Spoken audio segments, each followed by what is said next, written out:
Could everyone please rise for the pledge and then remain standing for a moment of silence for all of our servicemen and women around the globe?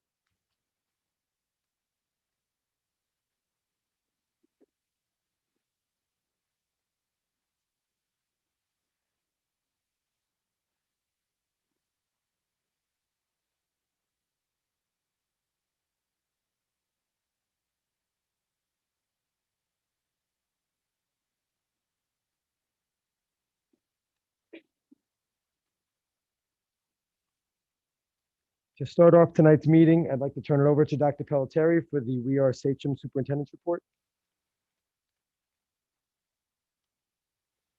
Thank you very much. First item on our agenda, I think we have some folks here from Nokomis School. Is anyone here from the principal is here, right? Please come on up. She's going to do an introduction for one of her students. We have an author in the house, from what I understand, a published author in the house, from what I understand. Very impressive.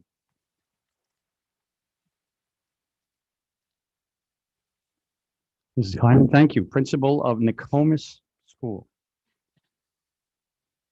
So good evening, Grillo and Dr. Pelletieri, board members, cabinet members. It is such pride that I bring my little Avia to you here. Avia is in 5th grade and she's already a published author.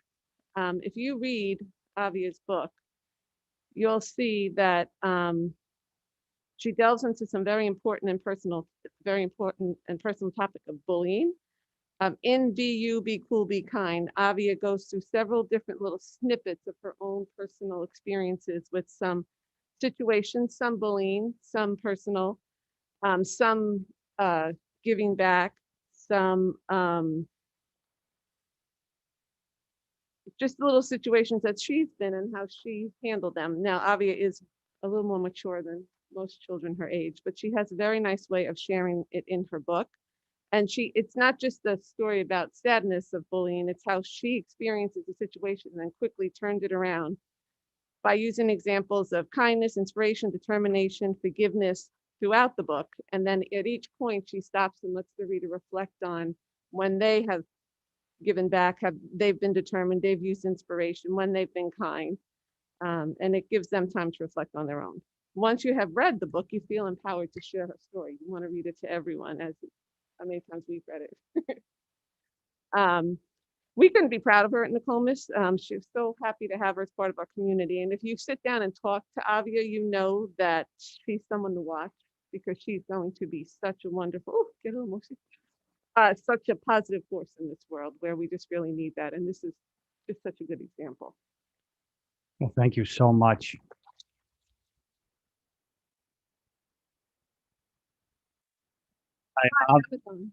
Avia, you're on the hot seat now. I put a lot of students there and we grill them now. All right, you ready? You get a lot of questions. Tell me, be you, be cool, be kind. What made you write this book? Well, I wanted to. We move that mic a little bit. Thank you so much. I wanted to spread kindness around and tell all my stories that it can help other people and kids, like when they go into elementary school or start like middle school, they will understand how to go through the situation. So there's parts in here where Mrs.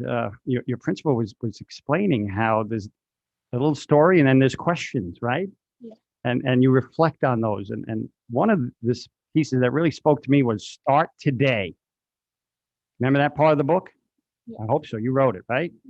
Sure you wrote it? Mom didn't write it? I see mom sitting there. That's good publicity, right? If your mom writes it and it says you did. Did you write it? Okay, I believe it. What is start today? What did you mean by that, Avia? I meant start kindness today. Like, so when they are finished reading the book, they can start the kindness. And how did you end up a published author?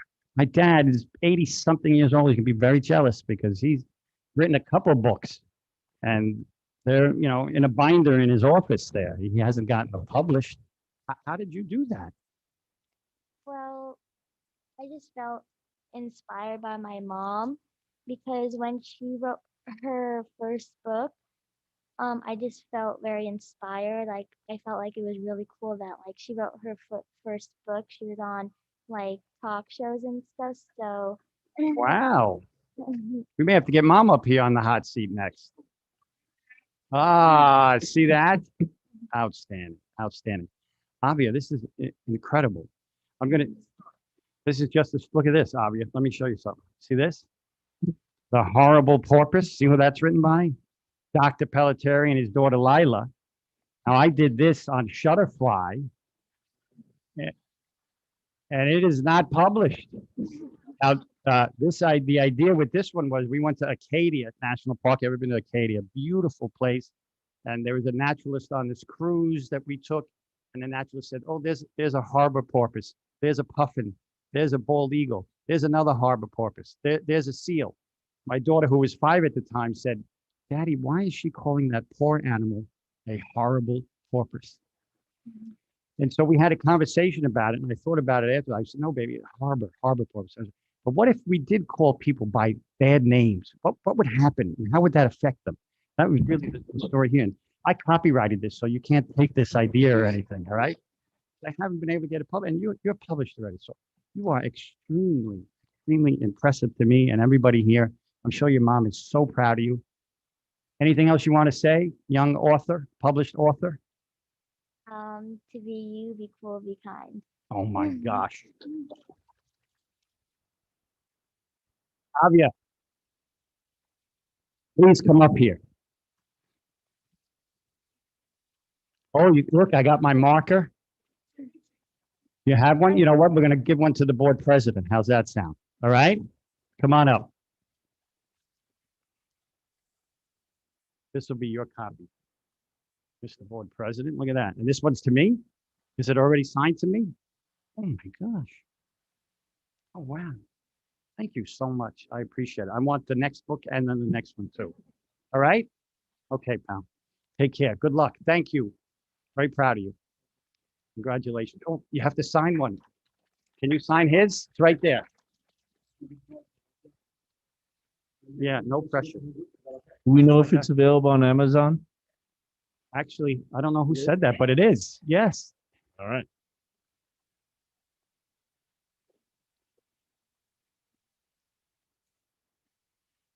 One of them both. First.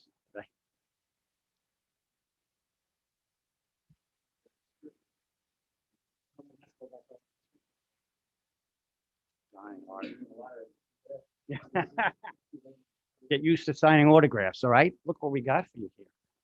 Certificate from myself and Mr. Picarillo, board president, to Avia Elizabeth Singh for publishing her first book. Not just a book, her first book, Be You, Be Cool, Be Kind. Thank you very much. Oh.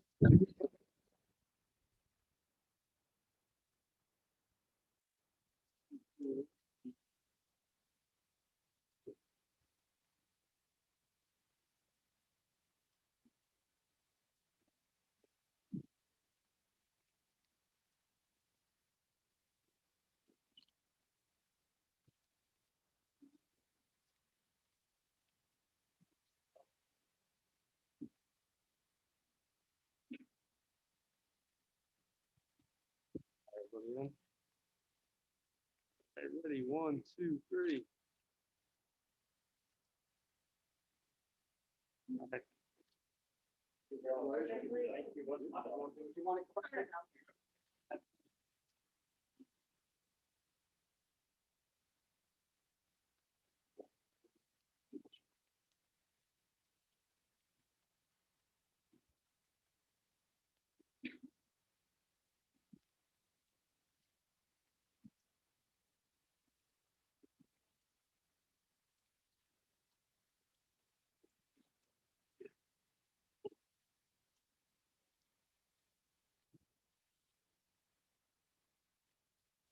I was probably barely reading in 5th grade, and she's a published author already. Really impressive. Okay, we are going to barrel straight ahead. Lots on our agenda tonight. Sports. I did want to jump on and talk about sports. Our students are back on our athletic fields. I was over at the high school today at North working on their shot put pudding, I guess, shot put throw, shot pudding. I saw girls racing around in the parking lots for track. I saw basketball practicing, and our kids are back where we want them, on competing in our gymnasiums, on our fields. Very exciting, and happy to see that happening. That leads me to my next point, which is to talk about fields and facilities. Board asked us last time when we met to look into opening our fields and facilities by March 1st. We worked with Mr. Clayton Esquire, did an outstanding job working with us. We have a document that we can share with the board. We are ready and prepared to open our fields and facilities by March 1st. We will attach these COVID restrictions and try to work with protecting the district, obviously, in terms of liability, but we are prepared to open our fields and facilities as we move forward. I don't know, Mr. Clayton, if you want to add anything to that, or? No, the document that's been distributed to the board is just an addendum to your use of facilities, which would contain the necessary COVID protocols and the responsibilities of people who would take out a permit for field usage, and also to provide you with the appropriate liability protections. We've also conferred again with your insurance carrier, the nicer reciprocal, to ensure that that sort of activity is something that wouldn't constitute a disqualification from your insurance coverage in that regard. So from both a liability standpoint and then a responsible usage standpoint, the documents that we've drafted will help to make sure that the district is covered in that. And then obviously, depending on the activity, there would be different protocols for cleaning, and whether you're inside or outside, some of those restrictions would differ, but they're all covered in there. Thank you very much. We are going to have a lot of our kids. Sports is the seasons are compacted, so there may be less gymnasiums available. Our kids will be in them. Our fields, they'll be on them, but we will open up as requested by the board. We can have the swim folks in. The swim team, I know, was very important. They had asked about that. We'll be able to open that area to them. So we are happy to be able to do that. People would just apply as they normally would, and on top of the typical application would be these clauses, these documents that Chris had created. There could be some additional cost, and we'll have to talk about that on the weekends. For example, we don't have custodial staff, and if people are going to use our schools for the weekend, we're going to have to bring people in to clean before we can have students in the building and staff in the building on Mondays. We'll also need security to see that we are meeting the guidelines behind those COVID restrictions. So there could be some additional costs that will all be laid out for folks as they fill out their application, but very happy to have, again, fields and facilities. So any questions on that? Terry, I just want to thank you and your staff for working so diligently on that to make sure that all the protocols are met and get our kids back in those fields and give them some normalcy. So thank you, and thank you, your staff. That's you're welcome. I don't know what to say. Thank you. I'm not used to hearing thank you, so thank you.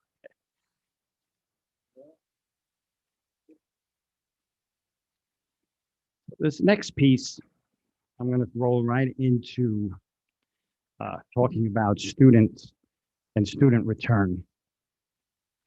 On January 22nd, we were notified that sports were returning to our schools. And not just sports, but wrestling, basketball, sports where you're going to be close to each other. It was January 22nd. I certainly realized at that point, I've been following a lot of what the Department of Health has been telling us to do. You've heard me talk a lot about safety and security, health and welfare for our students and our staff, always thinking about that, always a primary concern that I have. And again, January 22nd, we were told that folks could come back, be on the athletic fields, wrestle on our mats, or play basketball after school. So the sense was, if they can be that close together outside of school, we need to start talking about bringing students that close together in school during the day. They can be playing basketball at 2:30. They should be able to sit next to each other at 11:30, in health class or something like that. So that's the thought process. And that's where we really started to take a look at what the Department of Health was saying to us and started to react. Over the course of the year, we've had 600 students and staff contract COVID. One is too many. One we don't want, but we've had 600, which is 4% for our students and staff in the district. So 96% we've been blessed with health, not having COVID, which is, again, not something that we want, not even one, but our numbers have been going down. In January, I was certainly concerned. We had 80 teachers and staff test positive for COVID and almost 300 students in 1 month of January. In February, since then, last Friday, we had only 2 students, fewest number we've had since November. We've had 8 staff thus far, teachers and staff. So numbers are coming down. Our students are on our athletic fields. They are together in closer proximity outside the school day. So the sense was we would start to move students in closer. And I started having those conversations with my team up here. And this past week, started to move those conversations outside of the team up here. One of the things I wanted to do was try to get people back as soon as possible. And as we know, we've spoken here about physical barriers and desk shields and the cost of those items. I had sat down with my team, worked with Mr. O'Keefe, and we were talking about, if we're going to bring all of our students back at the secondary level, we would need approximately 3,000 to 5,000 desk shields. We were going to bring all of our students back. At $30-something each, we were talking about an outlay of about $150,000 of the taxpayers' money. This board would have to recommend that we do that we move in that direction, about $150,000. So that, of course, was a concern. We called the Department of Health one more time because I know guidance has changed over the years. You'll recall that in August, we were told you cannot use desk shields to bring kids closer together. In October, November, around that time, we were told you could use desk shields, and we purchased them and used them in several of our schools. So I called the Department of Health on Monday, and let me just tell you how things change quickly in these days. By Monday afternoon, I had heard from the Department of Health who said that you can bring kids closer than 6 feet and you do not have to purchase desk shields. They are not mandated. So that was very different information I had had before. And so we walked through a scenario insofar as student is 4 feet from another student with a desk shield. If that student is positive, does the student who's 4 feet have to quarantine? The answer was yes, with the desk shield. How about without a desk shield? The answer was yes again. I said, if we have to quarantine no matter what, with a desk shield or without a desk shield, then why am I buying 5,000 desk shields? And the response was, exactly. Why would you buy 5,000 desk shields? You'd allocate those resources elsewhere. So that's very different. I started talking to my principals. I started talking around a plan. Those ideas got out to people. I wasn't supposed to go in that order. I apologize because I did not get the opportunity to talk to a lot of our teachers, a lot of our parents, our community, our students. Things got a little bit ahead of me there, and I wasn't happy that I allowed that to happen. So that was my fault. But I was pretty eager based on that new information. I actually called our attorney, and so I'm doing more and more. And Mr. Clayton, our attorney, said to me, this is incredible news, very different from what it used to be. Try to get it in writing. So I took that advice. I summarized the conversation I had with the person at the Suffolk County Department of Health, and I shot it back to him in email, and I didn't hear back from them for some time. So I called them, and they got on the phone with me and said, I think I may have gotten a little further ahead of myself than wanted to, and I don't know that the commissioner will sign off on what I told you. Well, this is all within 24 hours, all within, this can happen, this can't happen. Yes, desk shields, no desk shields, back to maybe desk shields. So again, I'm waiting further guidance, but my sense is that if we do bring students back, they are going to go back to the sense that desk shields are mandated, that we can bring students back, we can bring them closer, but we're going to have this outlay. We're going to have to purchase thousands of these desk shields if we are looking to do that. I'll throw another fly in the ointment. Today, it was announced that the CDC is providing the federal government and others more guidance and updated guidance on school reopenings, and that is supposed to come out Friday. I have changed our plan 3 times already, changed our date several times already. And so I find it difficult to say with all my heart that a plan is done or complete when I still haven't talked to our teachers, our community, and they are telling us that these plans may change again. So in our minds, I know we want our students back. I know many people in the audience tonight want our students back. I know others are concerned, and we all should be concerned. I talk about health and safety all the time, so I'm concerned as well. But again, the signals that I'm getting from the Department of Health is that we can start bringing more and more students back in. So I'm committed to that. I know we are committed to that. I know we want to do that. But I still feel like we're going to make sure we get this guidance from the state, from the CDC. The state will have to distill it. Suffolk County will have to distill it as well and see if there are changes ahead for us. I don't want this district to commit to spending $150,000 on desk shields if it doesn't have to. I want our students back safely. I want our teachers to feel safe and recognize that fact that all of our staff, bus drivers, our lunch folks, everybody, I can't list everyone because I'll forget someone, I'll get in trouble for that, but I want everyone to feel safe. So we are committed to it. We want to do it. I want to do it in March. I want us to start those plans at least. I believe that our seniors should be that first group that comes back along with sixth graders. I think those are two real linchpin years. So I want us to start those conversations. We're going to resurrect our reentry committees. We're going to get parents and student voice involved in this and teachers. But while that's happening, we will be working on plans to bring the students back. We cannot continue to put this off. I don't think there's a reason to, but we do obviously have to do it safely and make sure that we're following guidance as we do it. So that's a lot there. In a nutshell, we want our students back. We want to do it safely. We want to do it as expeditiously as possible. We need a little more guidance, and we need it to be steady, that guidance. I can't keep having a change on me. And from what I understand, new guidance is coming out Friday as well. I'm sure there are questions from the board. Jimmy? I guess it's a two-part question, Chris. I know we're waiting for more guidance and committees and surveys, and we started this conversation in September. So is the big holdup the buying of the desk shields? Is the big concern the spending of the money? I know you're waiting for guidance, I want us to work through, continue, not just sit back. but there has to be a definitive. Mhm. Guidance could be a week, 2 weeks, more guidance could come out. You know, how are our peers, our other districts in Suffolk County especially, are doing it without waiting for more guidance? And so there's something I just find amiss that. Sure. Is it the money part that because we've committed as a group, I thought as a board in September, to spending upwards of close to $1 million on desk shields. And we had that conversation. Some people agreed, some people didn't. But I thought us as a group agreed that we would do everything to get the kids back. As we wait for more surveys to come back, and you know, obviously our staff safety is an important equation for me. But I think the directive of this board, and we can talk about it all night again, is to get the kids back. Right? Yeah, So, I I just don't think there's a definitive date again. We're sitting here again. You know, we started off with saying that, you know, it was a good thing happened, right? We were saving money. We didn't need the shield. right. And we were all gung ho. So to me, it sounds like it's a dollars and cents problem. And I don't think that was never a problem as far as this was. At least I don't think it was. That's my question. Yeah. Are we waiting for more guidance to save money?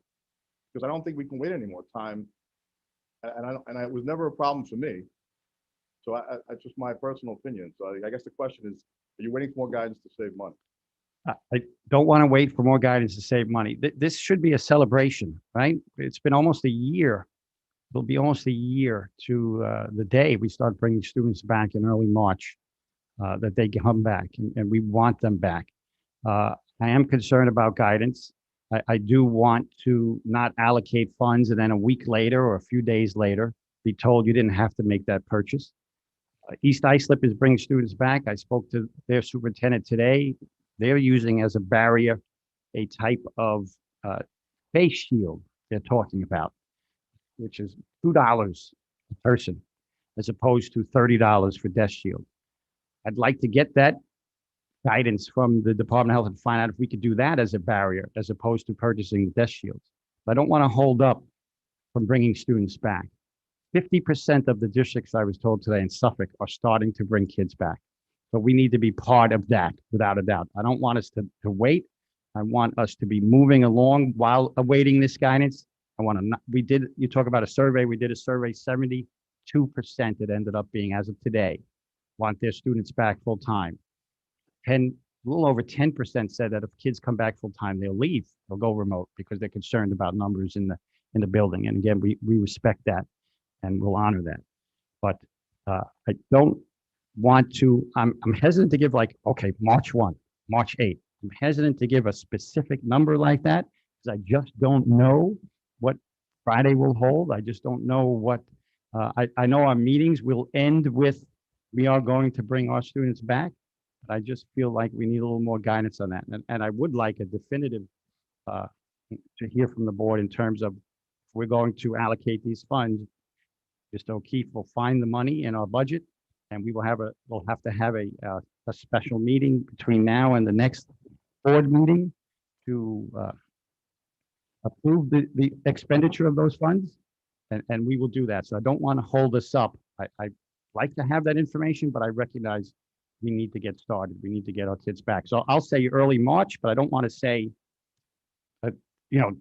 drop dead date that we feel pressure to meet and then have to give a little bit on health and safety or anything like that. Got it. No, and I wouldn't want us to. Obviously, the staff is paramount in this. I know you're meeting with the SCTA. Second part would be knowing the capacity of the buildings, especially the high schools and the seniors, because we've gotten inundated with emails from seniors who their time is running out here at Sachem, right? Is there enough capacity with the live streaming on board now, people that opted out to stay home or that are in the academy? Can we get seniors back without having to wait for guidance? Like is the build, to me, walking through East, I found that the hallways, your dialect with them, does it seem like we have the ability to at least 6th and 12th as we get a definitive date for the seniors? That would be my first inclination. Seniors and 6th grade, maybe we have BOCE CTLE students as well who travel and they would miss out on live streaming. So I need to get them in back as early as possible as well. So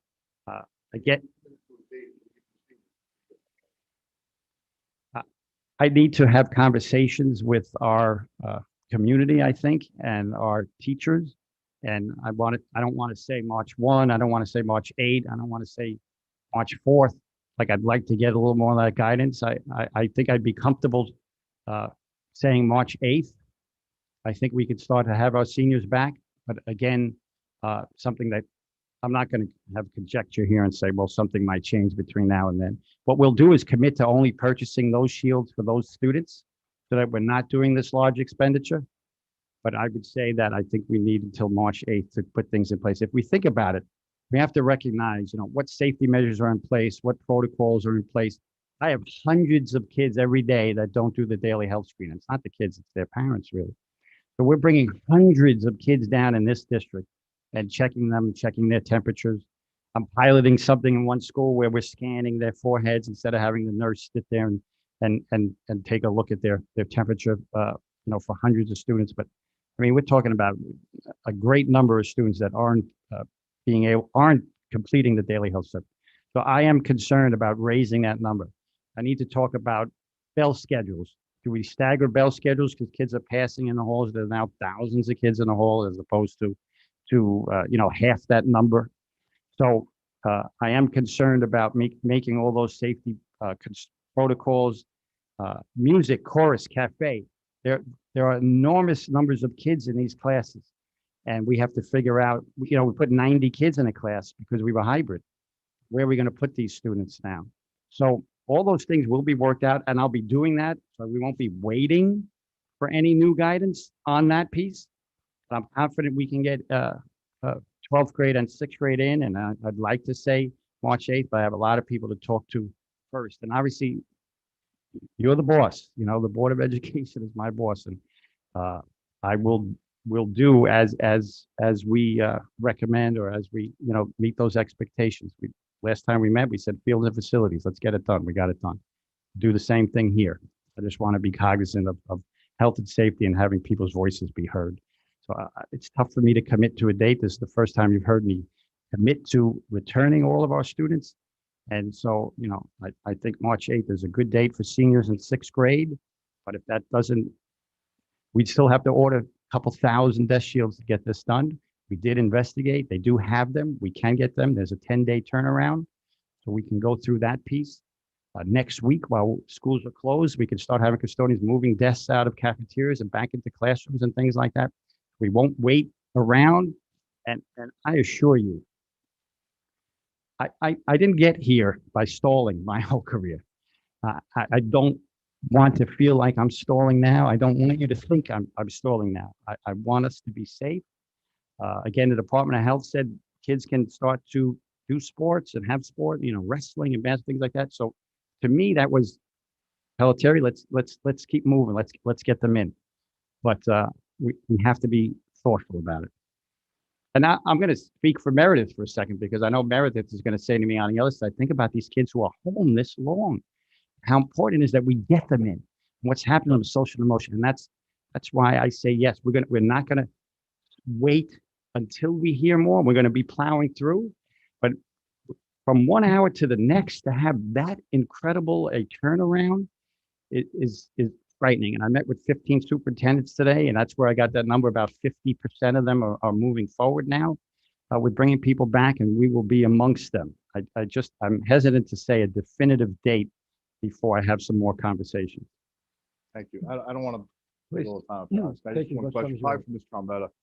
A lot of people on the board have been inundated with questions in regards to winter sports attendance from parents. And when did the board, or when did Dr. Pelletieri agree to not allow attendance at these? And I said, we had no input on it. It was a Section 11 decision. All Suffolk County schools aren't. Maybe the directive might be different in the spring, right? But we had no bearing. The district, Sachem had no choice and on the decision not to allow any attendance at winter sporting. It is a Section 11 decision, and that decision was based on superintendents, athletic directors, doctors that were on the safety committee. So there were different votes along the way.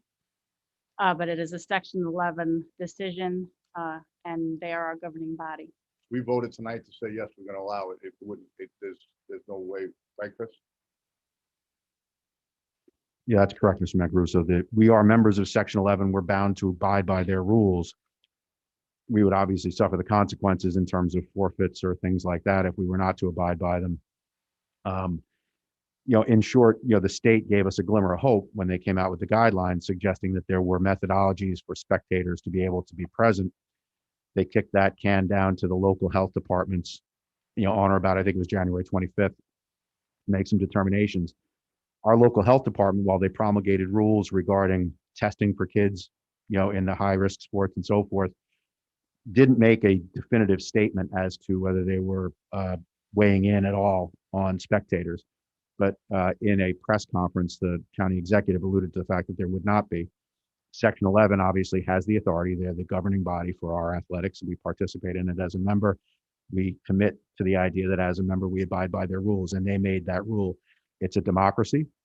It's something that could change. People could reconsider it. And I know we've got March 1st coming up soon, and we'll have a different season, and that, that guidance from them could change. But if we were to say, we want to have spectators, we would be doing so at the risk of being in violation of our, governing body. Got you. Thank So you. not our decision, theirs. Gotcha. And if I just can weigh in, Dr. Pelletieri, in reference to the spring, I can understand the reasoning in the winter. But if there's any bearing from my opinion or the board, at least my opinion on spring, being outdoors, our athletic director, if you speak to Mr. Patel, I don't want you to hold you to a decision, but I would think the spring we should probably reconsider. I don't know what our stance was as far as the winter, but I think the spring would be an opportunity for parents to see their own kids. The live stream was great. I saw basketball. I watched basketball today. The girls, Yeah, it was great. But I think seeing that outside live, it just seems common sense. Like you get to the spring. We voiced our opinion for this current season that we wanted parents to be able to see their kids. We continue to voice our opinion that we want parents going forward as well. And I understand March 1st is kind of a next date where they will make a decision. And I hope that they'll allow spectators. Meredith? So my question was actually pertaining to the desk shields when we were talking about them. It's probably more for John. Is there any type of a return policy before they're used? Obviously, once they're put on desks, we don't return them. I don't know specifically, but I would doubt it. Okay. Because I was thinking my other question was, how long is the turnaround? You answered that at 10 days. I was thinking if we ordered them, if we said, go ahead and we ordered them tonight, and then we found out on Friday that they would be unnecessary, or maybe every other desk having them would be what they're going to put in place, then maybe we would be able to cancel part of it. Before we take receipt, we would certainly try to do that. So if there was 5 days or something like that, once we have them, I'm sure there's not going to be the ability to. I mean, they're the type of product that's manufactured upon receipt of the purchase order. So they're producing them for you. But what we'll do again is order for that wave. So my sense would be that we would do 12 and 6, and then we would then do 11 and 8, and then we would then do 7, 9, 10. That would be the order. We would do it with a little bit of a spread in between, so we can step back and look at everything and make sure we're looking at the holes, make sure we're looking at entryways, make sure we're looking at kids coming together in places and making sure that we're safe around that. So you always want to step back for a minute and not have, that's why you don't have all 6,000 people come in at once. You got to step back and see where are those pieces that we don't know that, oh, that's an issue. I didn't know that was going to be an issue. And then you rectify it. Scavo? Chris, I know that the CDC is planning an announcement on Friday. What are you envisioning or speculating that announcement's going to be? And what are you hoping for as far as the news that they may provide?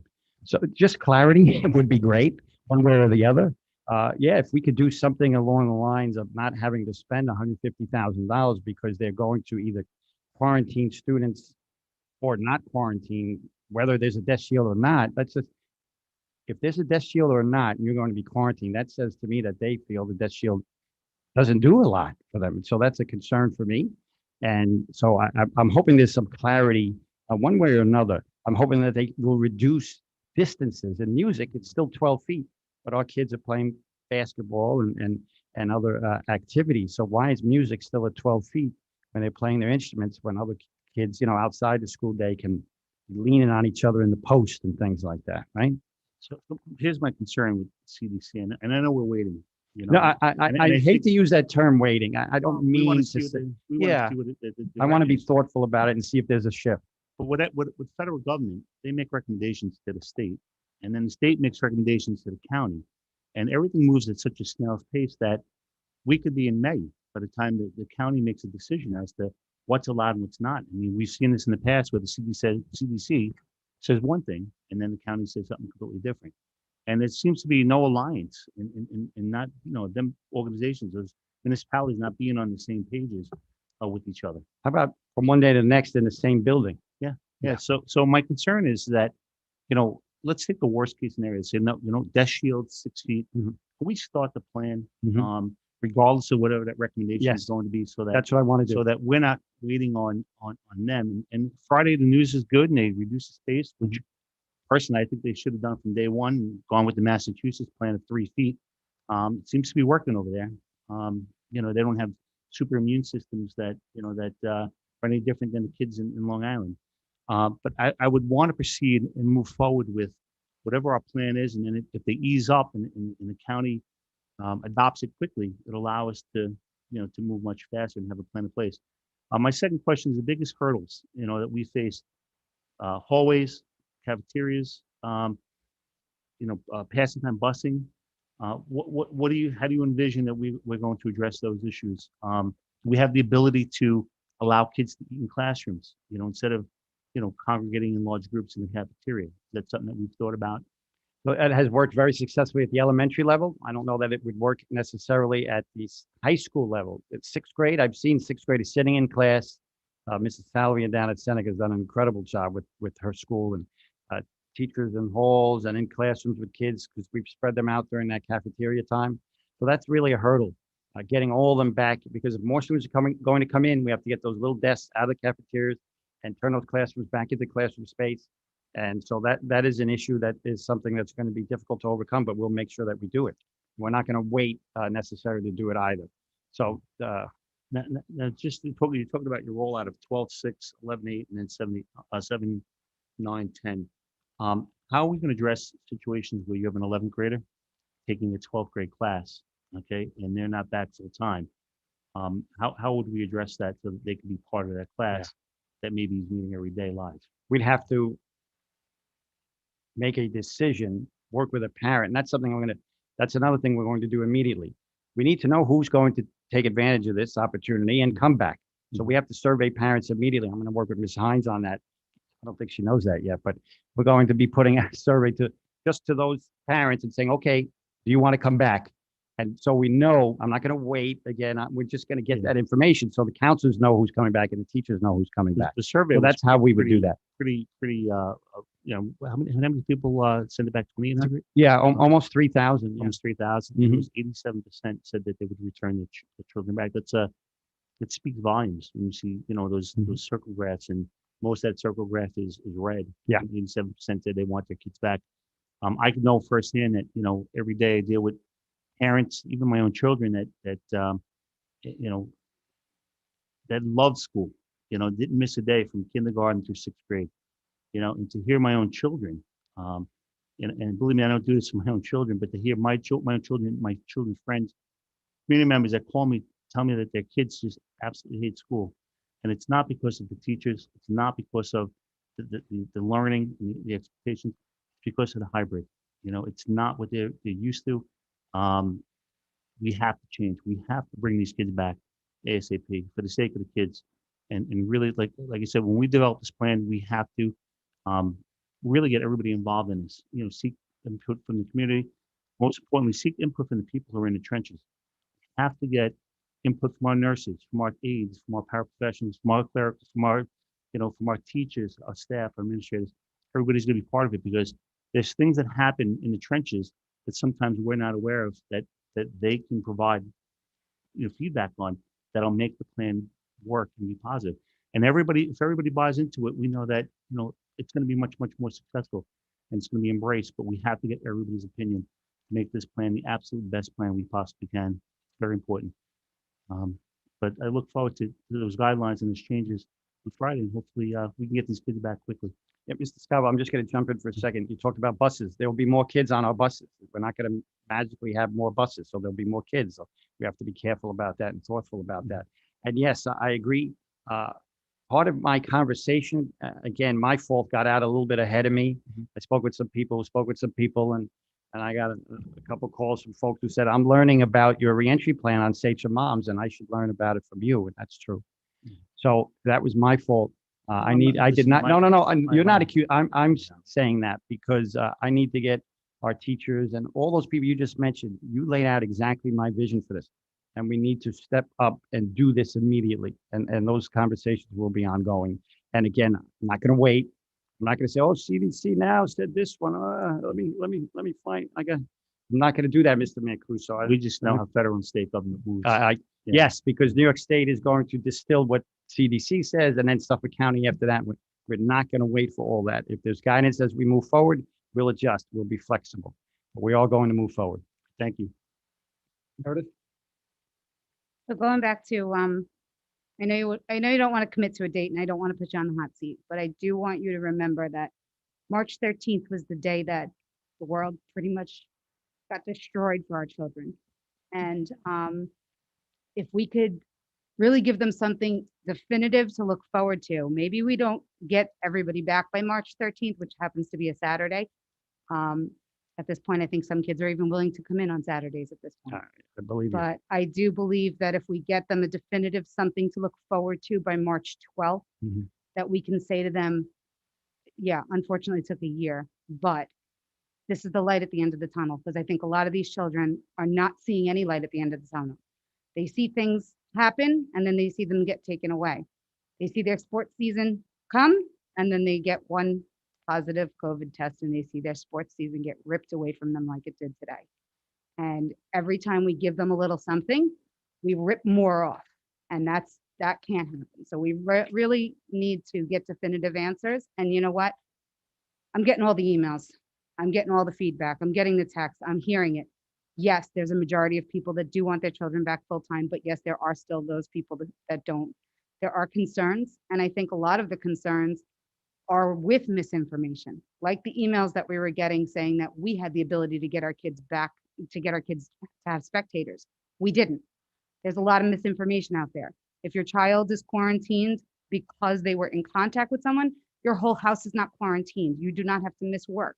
These are things that go into making people's decisions that scare them. And I think it's up to us to really get this out there. Like my son is being quarantined because of wrestling. I'm here tonight. I can go to work tomorrow. And I think a lot of other people, I've gotten some emails from community members saying if my child is on the bus with another child and my child gets quarantined, now me and my husband have to stay home for 10 days. Not the case. So I think we need to get that. I know there's not a lot of clarity. CDC said today that if you wear 2 masks, you're 97% less apt to get COVID from somebody who has COVID. So maybe we put 2 masks on every child on the bus when we have to double them up on the bus.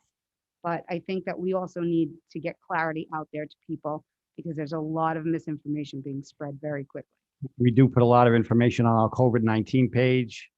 Gary Butel, Shannon McEntee, Patty Trombetta, everyone in this district, this is Kristen Capelino, will provide those answers. Any phone call to me or anyone, you see the emails again, as you said, we try to provide that clarity. That's clear. A contact to a contact can go out of the house, but a contact to a positive needs to be home. Like that stuff has been clear, but the guidance around schools and students and all that has been changing, and that's been difficult.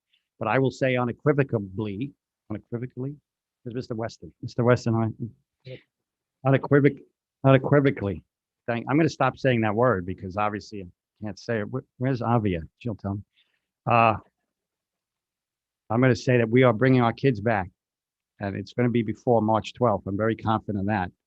I just want to nail it down, see what's going to happen Friday, and then early next week, I'm going to have my meetings with SCTA. They're going to be ongoing. We're going to, as I said, I'm going to ask Ms. Hines to resurrect our reentry committees, get our nurses and our practitioners and our custodial staff and all those folks together, transportation. And that while that's ongoing, we're going to be working on getting our seniors and 6th graders back before that date. But I just going to ask that we not try to nail it down tonight because I have to have some of those conversations first. Anyone else? Bill?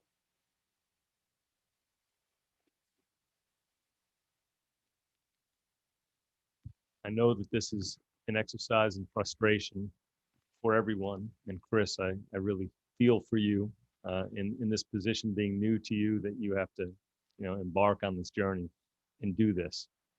But we've been talking about this now for almost a year, right?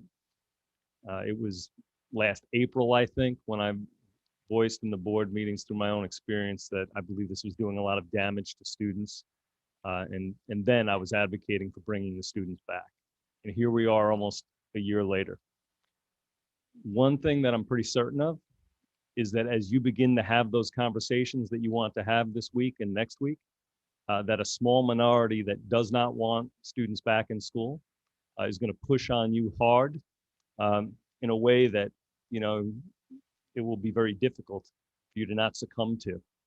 And I believe it's a necessity for the board to steel your spine. And I believe the way that happens is we demand that something happens on a certain date. 8 members of this board were willing to send children back to school in August, and we couldn't pull it off. We couldn't execute because people were afraid that their licensure would be taken away from them if they executed our plan. And here we are, once again. Since the beginning, everybody, the same words left everyone's mouth. We need guidance. We need guidance. We need guidance. That's all I heard. And all I kept repeating and saying was, no, what you need to do is lead. What you need to do is make decisions when no one else has an answer. That's what times like this call for. And there is no perfect solution. And yes, there will be more COVID cases in the school, and there will be quarantines, and there will be bumps, and it will be difficult. But I would encourage this board, if we do believe that it's a worthwhile endeavor to get these kids back in school, I would like to steel your spine, not because I want to torture you in any way, but to give you the support that you need and hold you to a date. I think it's quite reasonable that in 3 weeks on March 8th, we can have the 6th grade and the 12th grade back. And I think it would be wise for this board to direct you to do so. So I would encourage this board to do that. And I would be perfectly willing to make a motion tonight to that effect. Second the motion. All in favor? Laura, I'm sorry, I can't see or hear you. Good. 7, motion is carried. March 8th.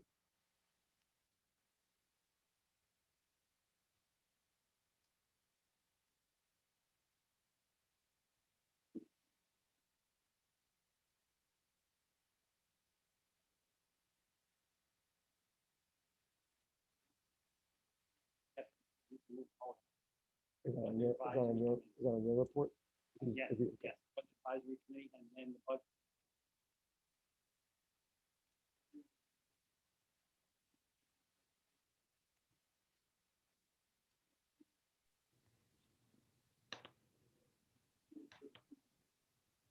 This will take a moment as we have a presenter who is zooming in. There he is. Vinny, how are you, Vincent? Good, Dr. Pelletieri, how are you? Allison, I want to thank you and commend you for what you're pulling off here tonight. We have board members all over, the guests all over. You're doing it all deftly. Thank you so much. It's working at least so far. We'll see. Thank you. Vinny, before you start, John, if you want to step up too, in case you have any questions or any comments, part of it, you've been part of all of the meetings. And I can't see all the way in the back. If there's anybody else from the committee, please step forward. Okay, thank you, John. Go ahead, Vinny. Great, I'm all set, Alex? Yes, sir. Okay, great. Well, thank you, everybody. And on behalf of the Budget Committee, I just wanted to thank Dr. Pelletieri, the administration, and the board for just giving us the opportunity to participate on this committee, right? I think it's important where we have some transparency into the budget, but also allows the community some input, right, to see how our resources are being spent and perhaps offer some suggestions based on, on what we see out there. Here's the committee right here. A special thanks to Rob Scavo and Matt Bauman for being our liaison to the board, helping us guide us through some of this process. Also wanted to highlight Ron Sachs. Ron's been instrumental in helping us just gather some information, bring in some speakers to our calls, and really help us understand the budgeting process. So having said that, we started some meetings a couple of months back in and around understanding the budget process, understanding the budget codes. I think we quickly learned that a lot of that budget is sort of some fixed costs, right? But there is some flexibility in the budget, and we started focusing in on flexibility on what are some ideas that we can bring to the table. The conversation quickly turned to technology, right? There was a lot of talk about the remote learning, devices. A lot of other districts are bringing in Chromebooks, and they're moving towards what we call a one-to-one device to student ratio. And then the question was, why can't Sachem have that, right? So we started thinking through this a little bit, and our mission was really, how do we enhance the educational experience of our students, right, through the use of technology to really ensure their competitiveness in the global community, right? So that was one thing that it was a common theme amongst all the members as we were kind of talking through this and saying, let's look at the budget. Is there an opportunity to start looking at technology purchases? Let me pause there for a second. And Dr. Pelletieri, anything to add to this? Okay. I love the word competitiveness, and thank you so much for letting me jump in, because that jumped out at me as well. Even though it's underlined, but it jumped out at me because our kid in a world that is flat, right? If you've read that piece, our kids need to be able to compete with those around us who have one-to-one device programs in their schools and have had them for some time. And that's why we are, again, working and moving forward during a time of a pandemic, during a time of budget cuts and uncertain future financially. We ask more and more of our community, and they step up and they support us each and every year.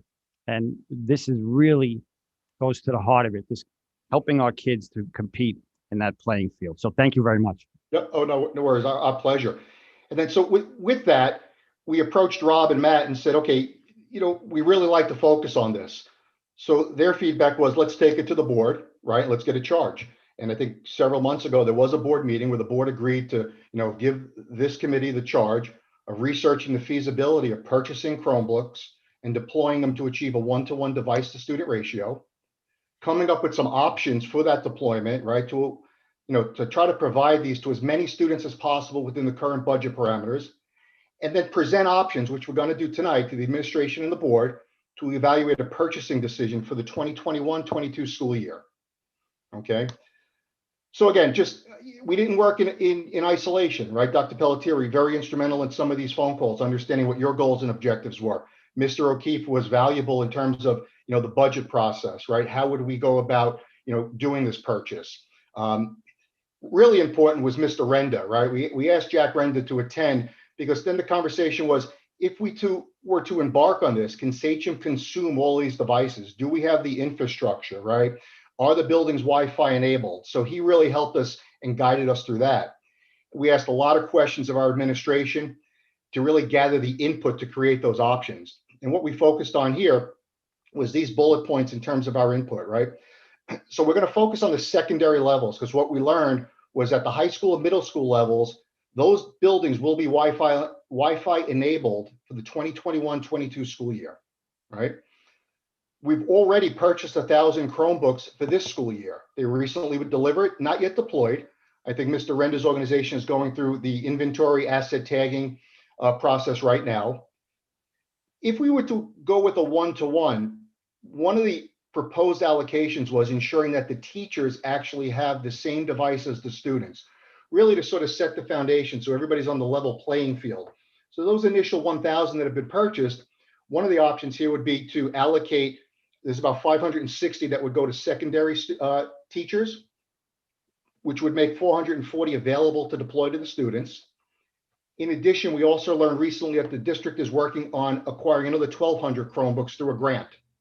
So that's in flight as well. And then one of the other pieces of information, which is really important, is the cost of device, right?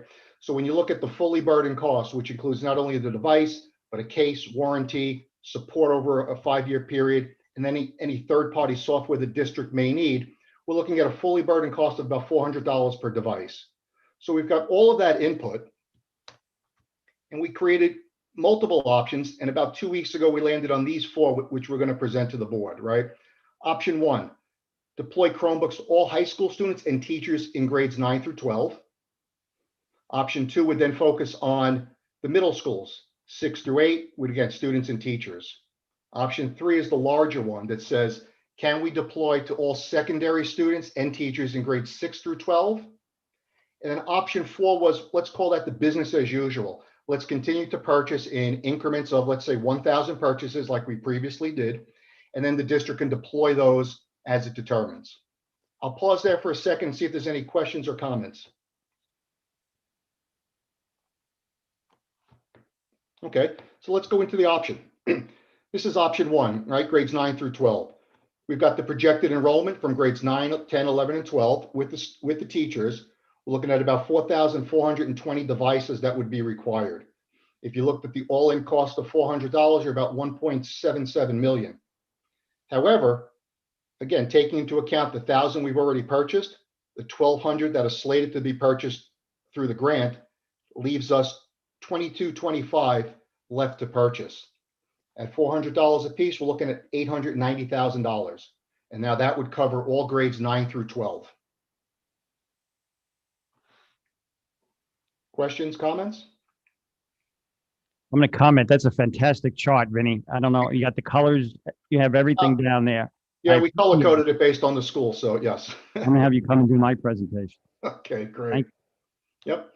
So here's option 2, right? 6 through 8, it's following the same format. I think you can read the slides, but again, we've got the projections per grade level. We're looking at about a little over 3,000 devices. Again, if we just focused on this option, we've got about 2,200 that have been purchased or slated to be purchased, leaving 810 to purchase at a cost of $324,000, which really maps back to sort of, the 1,000 we already purchased, right? So it's almost a budget neutral for next year. And then middle school is covered. As we go to option 3, this is really 6 through 12, okay?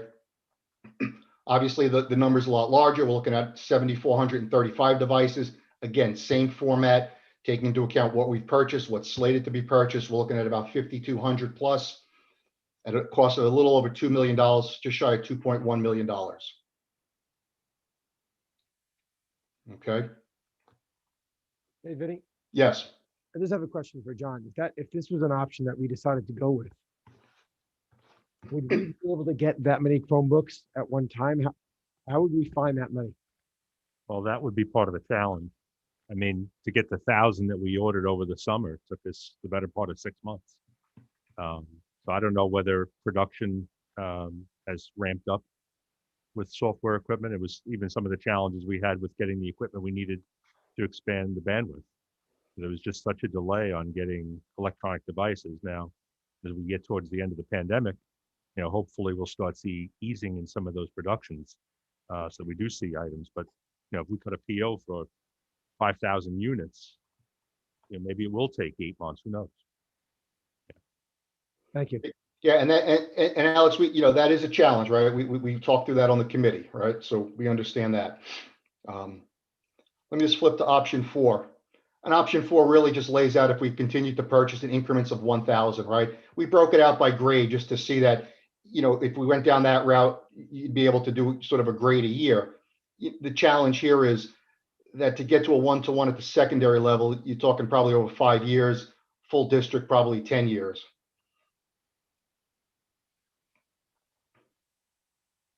I'll pause there for a second. Any questions, comments? Meredith? I don't know who this question would go to, but what would the single most important grade be to have full devices? Because like seniors are already kind of on their way out. That's not how they've learned all these years.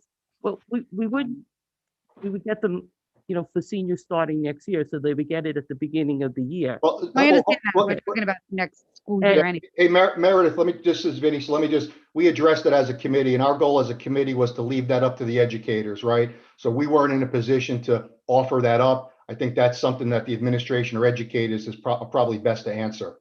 So we didn't want to offer up any suggestions because really we wanted to defer to the administration on that. The one concern we had about just doing one grade is in the high school. The problem is, and we talked about it before, bringing kids back, you might have a 9th, 10th, 11th, and 12th grader all in the same class. Okay, in electives and things like that. And when that happens, what happens is the Chromebooks don't get used at all. Because the teachers can't say, you 3 are going to do the lesson this way, and everybody else isn't. They're not going to do that. It's not going to happen. So it almost becomes a waste at the high school level. At the middle school level, it's much easier to do something like that. Obviously, at the elementary level, it's much easier to do things like that. But at the high school level, we have that challenge. So that's why you guys came up with a 6 to 8, thinking that that could be a possible solution, because 6 to 8 would be a little easier. Yeah, Vinny. So again, just, summing up, here are some of the benefits that we came up with in terms of a 1-to-1 device. Dr. Pelletier, please jump in. I think, we had these conversations, right? Greater student engagement and differentiation, right? The more we can get our students more tech savvy as it relates to education, the more they're going to be able to differentiate themselves as they go into, their post-high school, college years, right? More creative learning outlets, right? We talked about the concept of 24/7 teaching or learning, where, if a student has a device to take home, at any time, if they need to do an assignment or go into Khan Academy, they've got that ability to do that, right? Tailored learning experiences based on specific, grades, improve student-teacher communication. I think we're seeing that, even though with the remote, if there's questions coming in, there's a lot more engagement that at least I'm seeing with my daughter and her teachers, through technology. And then again, this kind of goes back to our mission statement, right? Providing our students with the tools needed to be successful as they enter the next phase of their lives, right? So Dr. Pelletier, anything here that I missed or you think you wanted to add to? I think you did a fantastic job giving kids the tools that they're going to be using going forward. Right. So if you had to pick one grade and you pick 12th grade because they're so close to that next level, a lot of kids, when they go off to freshman orientation for college, they're handed a laptop, or mom and dad purchase a laptop as a graduation gift, because we're going to be using that tool. We use it every day. Your students are going to be using that at the college level, certainly more so than an iPad or anything like that, I believe, or a tablet. So that's why I like the Chromebook design. But the idea of as you mentioned, we just can't do at the high school, certainly a grade at a time. And I love all four options. I think this group, the committee did a fantastic job on the presentation, on the thought process, on the approach. I certainly would be hesitant to use that fourth option in terms of year by year by year, because we're looking at many years of time to get through that 1-to-1. And I think we can bite off chunks here. We can do 6 to 8, we can do 9 to 12. We may even be able to do 6 through 12. A lot of professional development is going to have to happen by then. Before then, that's part of the reason why we give the devices to the teachers first, so they gain fidelity with it. We can do that PD from this point going forward. Do it at the beginning of next year as well, and throughout the year. We'd always be doing something along the lines of that. But again, I want to thank and commend this committee. Thank you. Good. Any other questions or comments? I know Joan's in the room and I'm here, but Yes, please, Bill. Just a quick question, and I'm not sure if I missed it. Good presentation. thank I you. appreciate it. Is there anything in that $400 figure that covers repairs if students damage the Chromebooks, or have we not Yeah. that into those numbers? So we've got a warranty and some tech support, but the only open item, Bill, and good question, right? Which is, we talked about this, there may possibly be a need for insurance. And then the conversation was, do the parents pick up the insurance and then have the ability, if they break a screen, to just get it locally fixed, right? So again, that's something to consider, but that's not included in the $400 fee. That would probably be separate. And then it's a matter of, who picks that up, the district or the individual. Because you imagine you're sending all of these out, some will get damaged, and you may have to have a buffer for if they have to borrow them, et cetera, right? Sarah, go ahead. I guess my question is for Chris. Legally, can we tell parents that they have to pay for insurance for a device? I mean, I'm aware that there are districts that do that.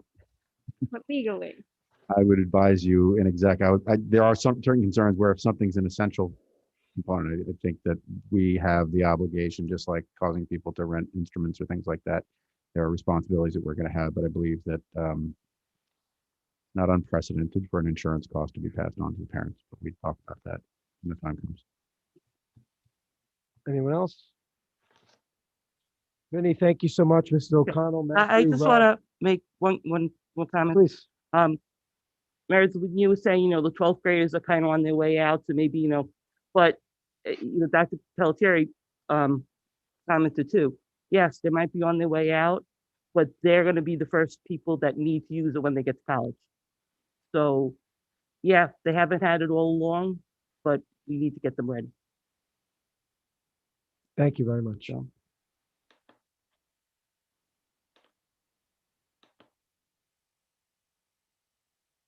Oh, just one thing.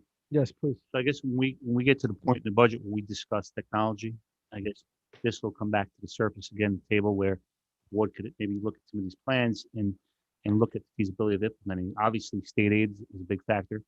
Any potential cuts is a big factor. But at the point when we're discussing technology moving forward and developing this budget, I would request that maybe we revisit this at that time and see what's feasible at the time. Hopefully, we'll have better numbers with the state as to where we're going to be at. Just, keep in mind though, the concern about how much in advance we have to order them to get what we want too. So you don't want to wait till the last minute and find.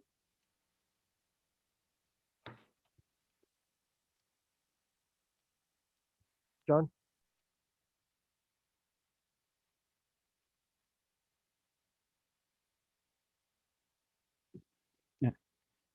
Vinny, are you there? Yes. Thank you so much. We're going to move forward in our evening, our next presentation, but thank you again. Great. Thank you. Okay. Be well.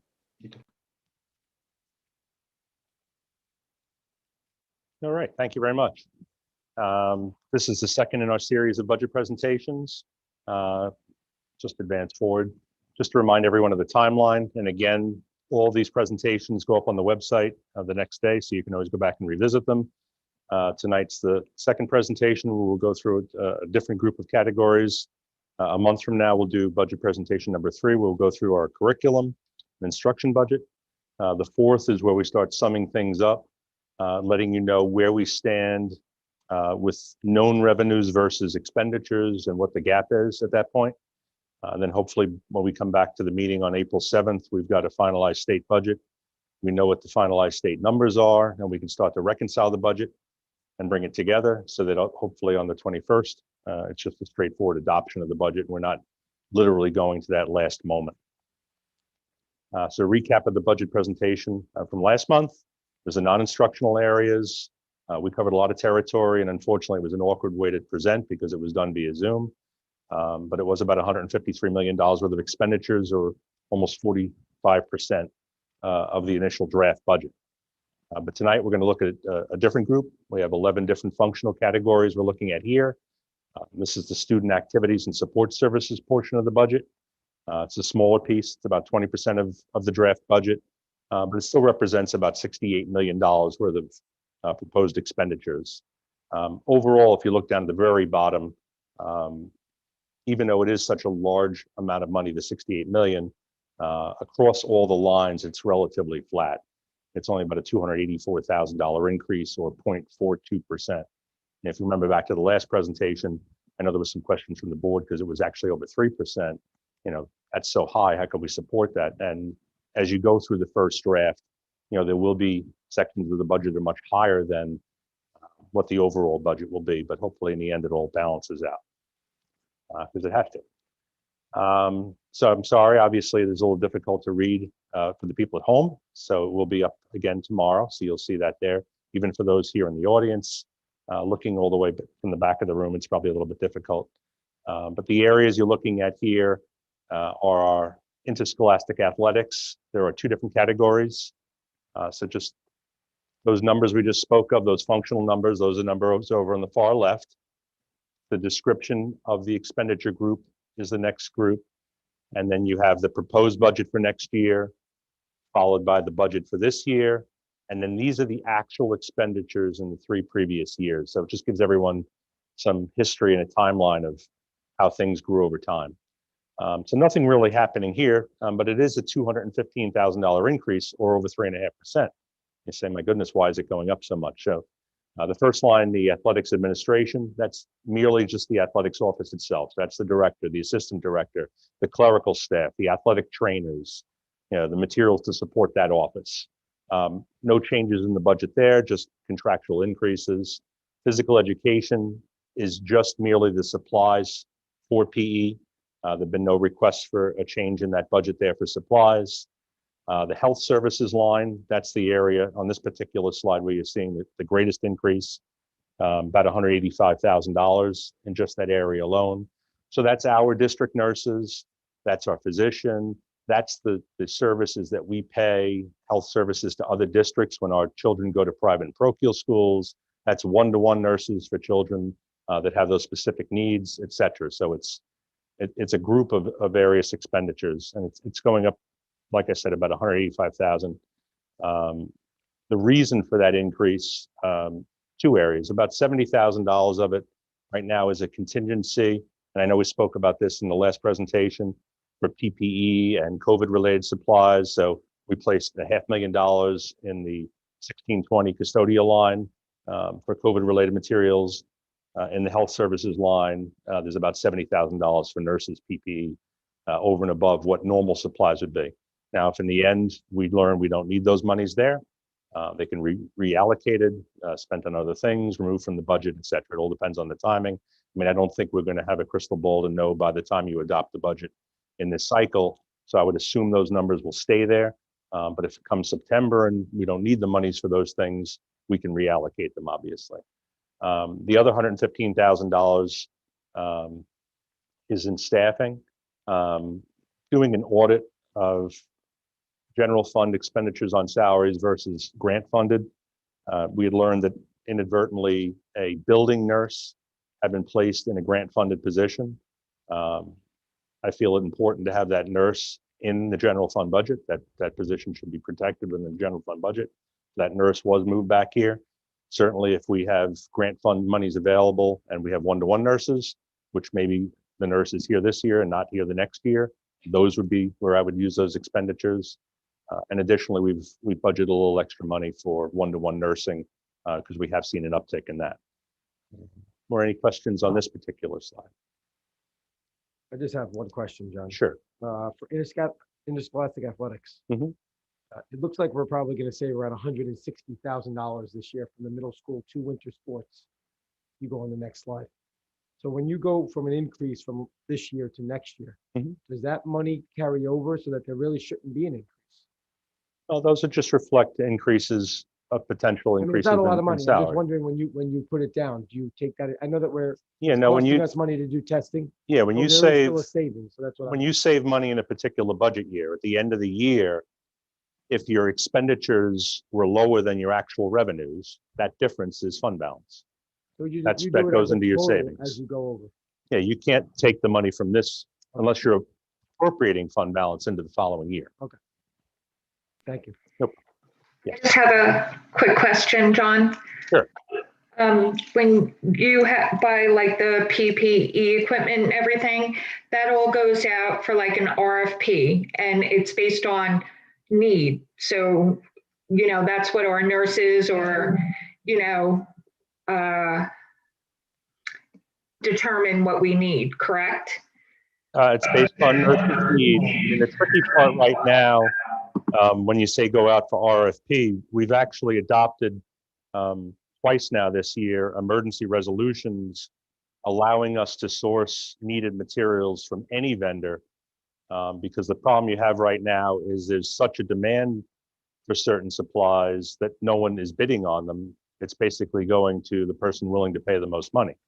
So we're sourcing materials as best we can, negotiating prices where possible, but certain materials, especially at the beginning, were 3, 4, 5 times the typical cost. I mean, the price of gloves has gone through the roof. Obviously, masks were very difficult to obtain. It's starting to ease up a bit. And certainly we'll go back to those state and local contracts, BOCES contracts, our own bids, et cetera, where applicable. But we do have an emergency resolution that allows us to go outside those contracts if there isn't anyone on contract that has the materials we need. Agreed. So you're getting what we need at the time we need it for the best price that you can find. Correct. Based on the market. Okay, thank you very much. You're welcome. Anything else? Yeah. And the bottom line is athletics, and obviously that's a very large number. You're looking at $3 million. You're like, my goodness, where do those costs come from? So $2 million of it roughly is coaching salaries. There's supplies and materials, there's equipment, there's officiating fees, et cetera. But just try to give everyone a picture of, what the interscholastic athletics look like here in Sachem. We've used this slide each year for the last few years just to break down the different sports, what sports are played during those seasons, and then what the budgets are for each of those sports. So obviously over to the right, you have the fall, winter, and spring, what's played at the varsity level, what's played at JV level, what's played at middle school. And then over to the right, you have some tables that sum up the expenditures for those various seasons. So this is, in a snapshot where that $2 million comes from. Because overall, you are looking at 151 different teams supported by 255 coaches that have in excess of 4,700 students on their rosters. Any questions there? All right, so now we'll move on to special education. I apologize. I don't really have any new good pictures this year. So if you've noticed these from last year, and obviously this is before COVID, so they are unmasked. My apologies. This is an area of the budget where we've seen considerable growth over the last several years. And I know it's hard again for you people to see at home. The top line is the majority of our special education budget. That's actually a slight decrease. It's holding rather flat. A couple of reasons. If you remember back to last year, we're in the middle of the budget cycle.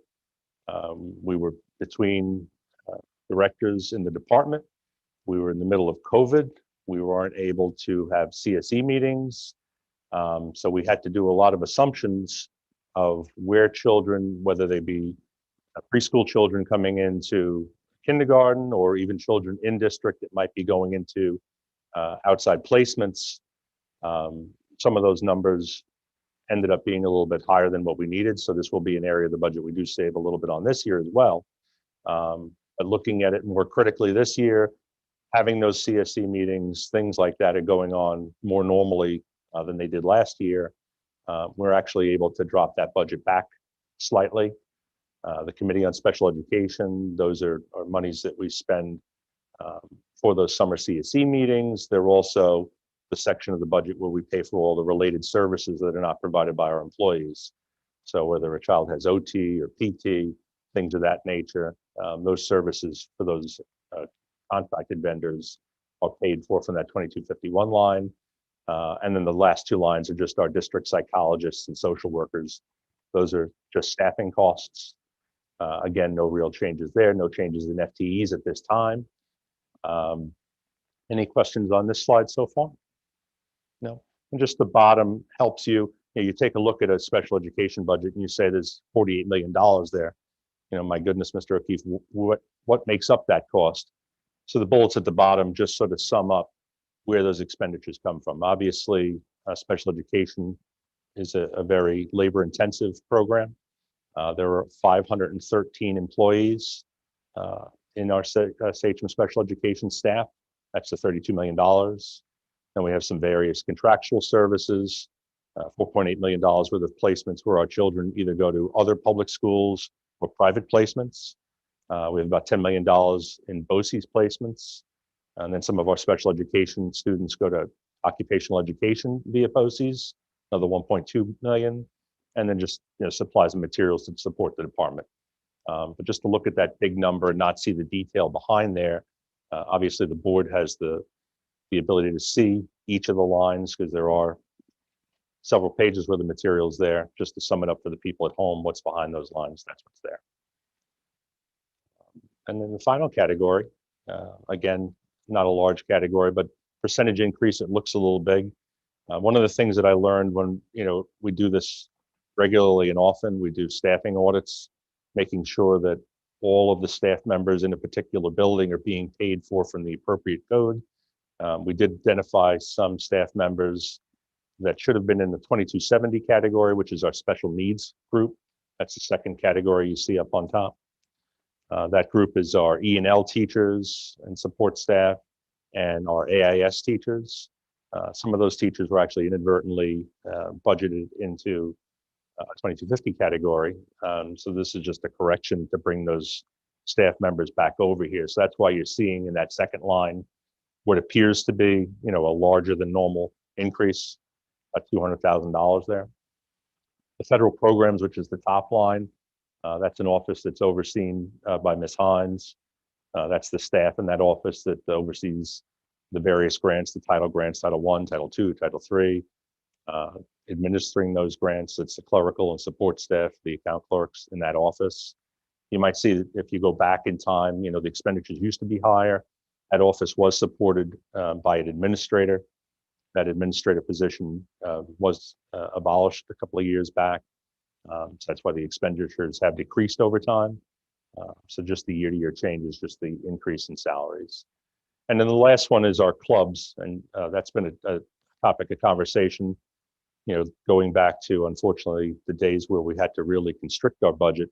The students lost a lot of clubs and activities. And, we've been very happy over the last few years where we've been able to bring additional clubs back in at all levels for the students. For this year, you're seeing that number basically flat. I think it's prudent right now, without knowing where we stand financially, that we keep things as they are. So whereas normally Ms. Hines would make a presentation about the clubs that she's offering up as some new additions for next year, we'll hold that till we get some more information. And just jump to the next slide just to show those numbers for you. Because if you're back here, you look at, it's over $500,000. What does that $500,000 mean? The two high schools, they have just shy of about $160,000 for their club activities, and each one has about 40 clubs. And the number can vary. So, East could have 36, but North has 41. And why is that?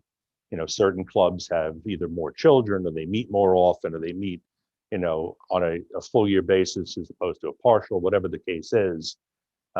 There's different stipends for those clubs. So the principals work with student interest and determine what clubs fit that budget, and they work with Ms. Hines, and they put in their charters.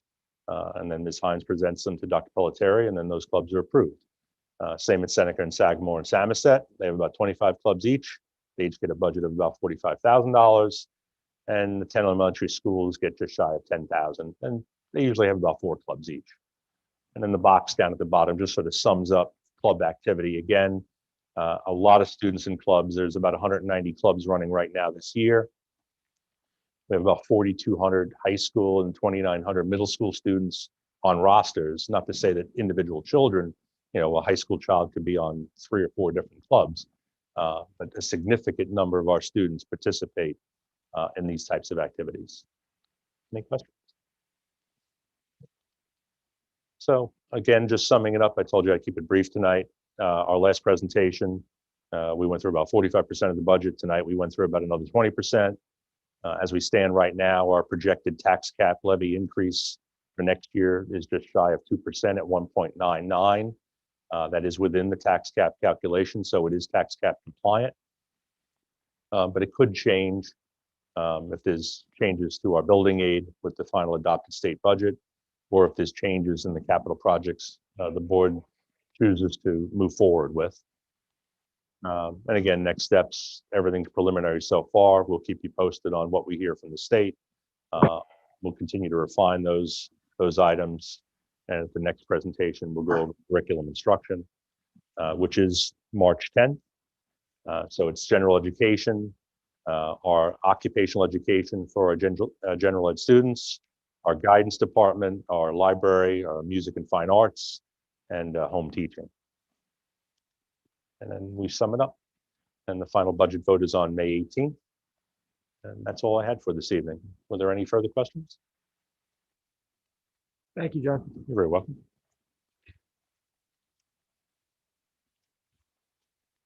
John, just a quick question, not really related to anything important. Usually we get the presentation in advance. Was that emailed out and did I miss it? Or It was in the Friday packet. It was? Yeah. I don't know how I Yeah, it was an attachment.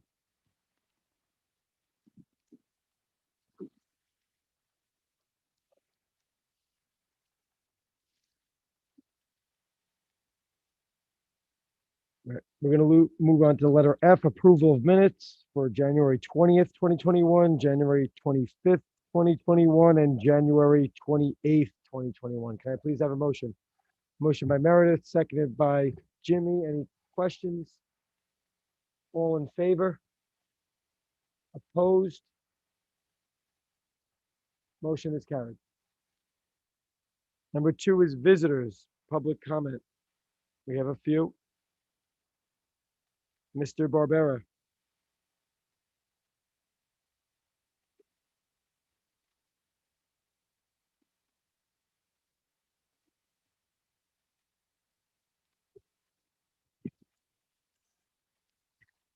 President Picarello, I apologize, but just due to the obvious vote that was tonight, I apologize. I made some changes here.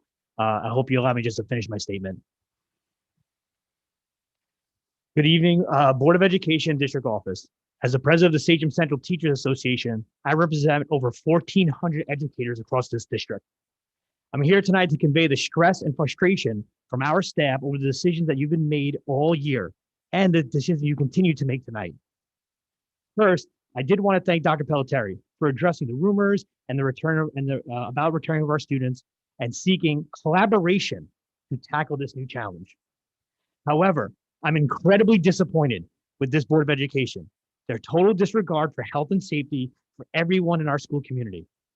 How dare you solidify a return date prior to having any new Department of Health guidance and to ensure that our district can put all measures in place. You're responsible for thousands of people, and you choose to throw darts at a calendar against the advisement of our own superintendent.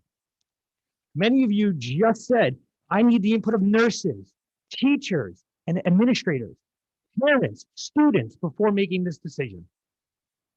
You made it clear that you have no desire to seek any input from anybody from this community and the people you employ.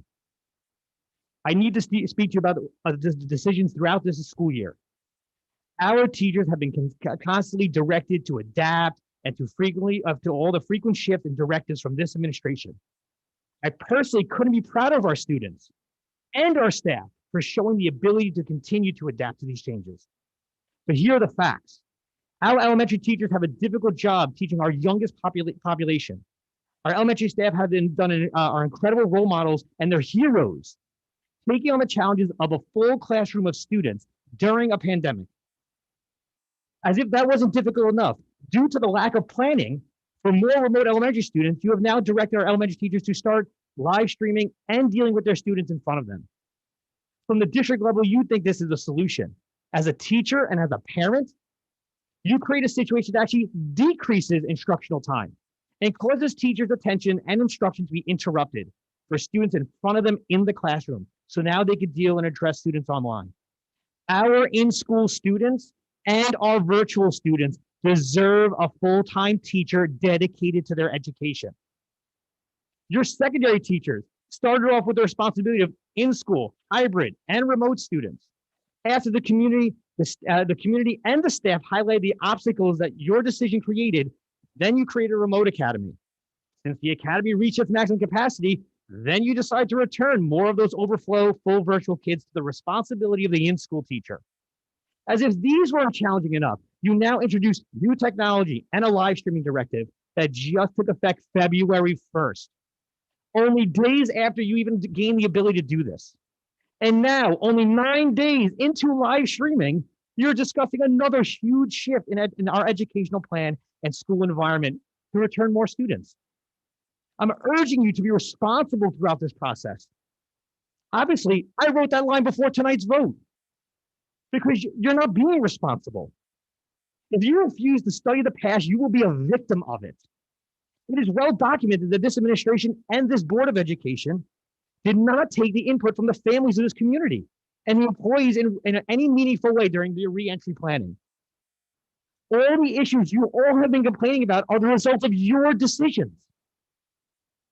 I know that the students and the parents are exhausted by the constant change, but so are the Sachem teachers, the teaching assistants, and the aides who are treading water to the point of drowning, trying to adapt and evolve to provide the best experience for our students. Mr. Piccarello, that's 3 minutes.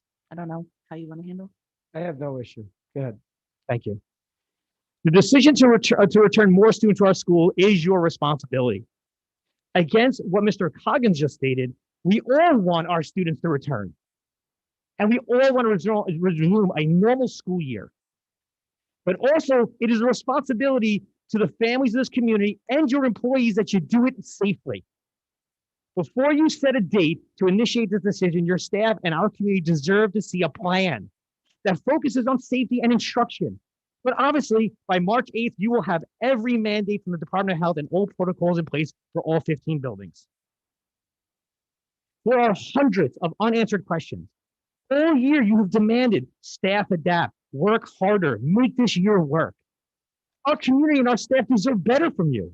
We demand that this administration and this Board of Education start working more collaboratively to improve our schools. Clearly, your actions prove you don't care about the stakeholders in this district. We understand that this year has been the most difficult year on record. I was actually gonna finish with this line prior to the vote. Sachem is an amazing community filled with passionate families and educators. Let's show the rest of Long Island and the state of New York how great a school can be when the community comes together to solve problems. But that's not the goal I saw here tonight. Your goal is to push your own personal agendas, regardless of science or facts, or the consideration of the people in this school community. Thank you for your time.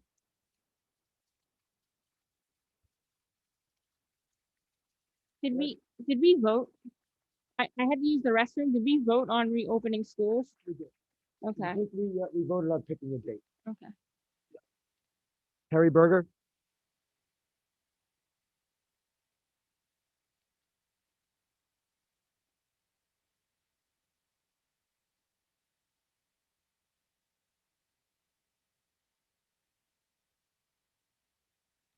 Good evening, Dr. Pelletieri, President Piccarillo, District Cabinet and Board of Education. My name is Carrie Berger, and while I'm an elementary teacher here at Sachem, I'm also the Vice President of the Teachers Union and a parent of a fourth grader here in the community. I had recently reached out to you with concerns around the district's live streaming initiative in the elementary classrooms.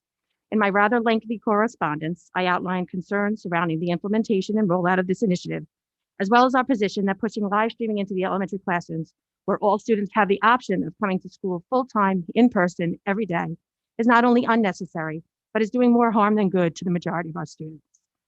While we still stand firm in that opinion, my reason for speaking here today is to highlight our concerns around the elementary remote students remaining on the in-person teachers roster. As I'm sure you're aware, we have run out of room in our remote elementary classrooms, and instead of hiring additional staff for these students who have elected mid-year to switch to remote, the district has decided that they will remain on the in-school roster. That teacher is responsible for providing them a remote education while they have a full class of 20 students in front of them. They are not being provided with any additional time or compensation, while they are literally being asked to do two separate and unique jobs at one time. Preparing for in-person learning in a district without devices is vastly different than preparing for remote instruction or a live stream in a digital format. Elementary teachers teach different lessons for 5 hours each day, and now are forced to create that same content for these remote learners in a completely different format. I'm sure a whole bunch of people who've never actually done our job are trying to lead you to believe that it's a simple task, but I promise you it is not. The last few weeks, we have been inundated with teachers reaching out for help and drowning in the additional work that this entails. They love their students and have always worked hard to do what is best for them, but what is being asked of them is beyond any reasonable expectation. And this is often being done at the expense of their own health and their families. Our elementary teachers have been doing amazing work and working tirelessly to provide a positive, engaging in-person experience for our elementary students. While our students are thriving, I believe I speak for every one of my elementary colleagues when I say that it is physically and emotionally draining.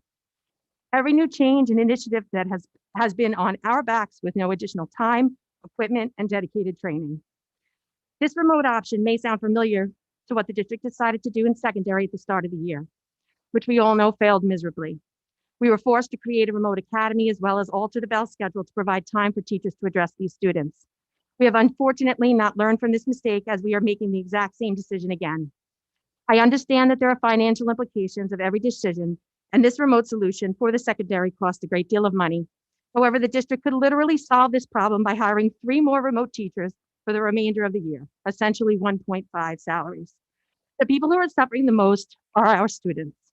The remote learners deserve a dedicated remote teacher, and our in-person learners deserve the full attention of the teacher who should not have to split his or her attention between the few students at home and the class in front of them. We are doing this at the expense of the majority of our students, and it upsets me as both a parent and as a teacher.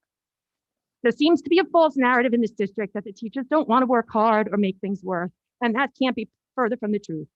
Yesterday, I was listening to the recent Newsday Live forum on remote learning, and the moderator said, sometimes the reason things aren't going well is because they are incredibly hard. There needs to be a reasonable bar of what we are asking for people. And whenever possible, let's not make this any harder than it already is. Please consider providing these people some relief and making the educationally sound decision that is right for our students. Thank you. Thank you very much, Mrs. Berger.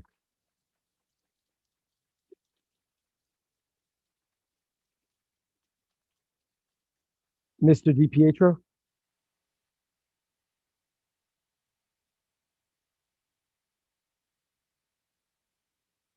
Good evening.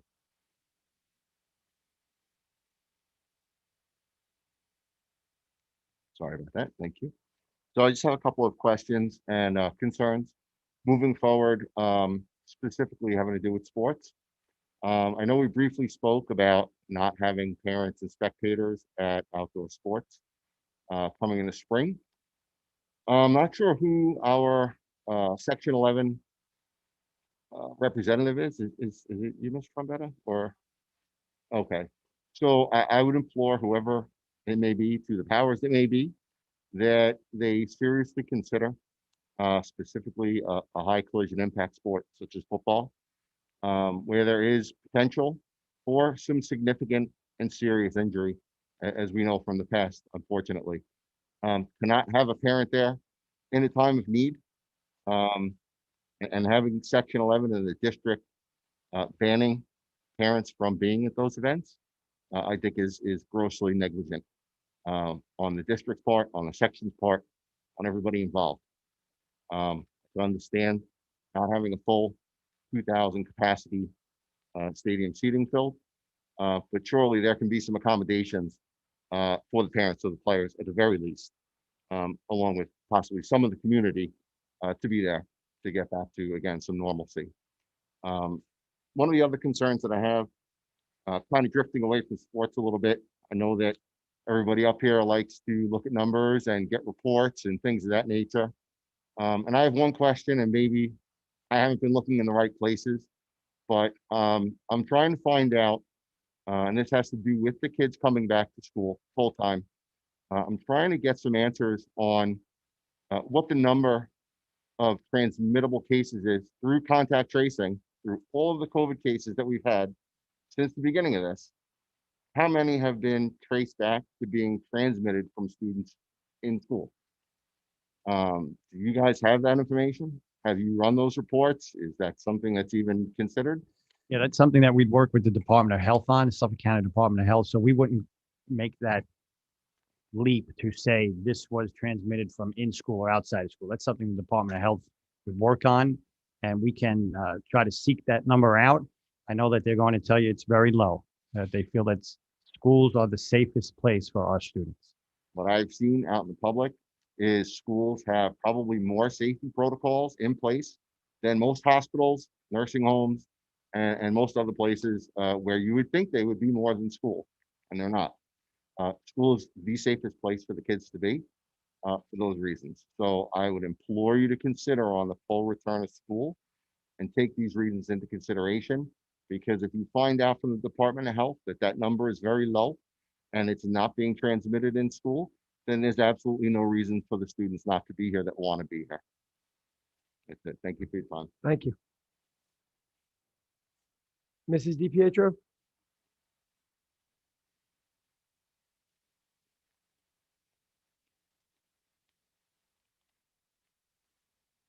Hello, can you hear me? Yes. Okay, he pretty much said what I was going to say, but I just wanted to add to that. Okay, state, federal, and CDC guidance is poor, it's slow, it's unreliable, it's ever changing. And by midnight tonight, I bet you there will be some changes by tomorrow. We can't depend on it. If shields may be required, then purchase them now, because COVID-19 will be here in the fall and we must be prepared. Next month will be 1 year that my two sons have been deprived of a quality, normal education, an education that I and 87% of these taxpayers that want their kids back to school pay for. You keep mentioning health and safety, that it's paramount, that the staff is nervous, they're frightened, what have you.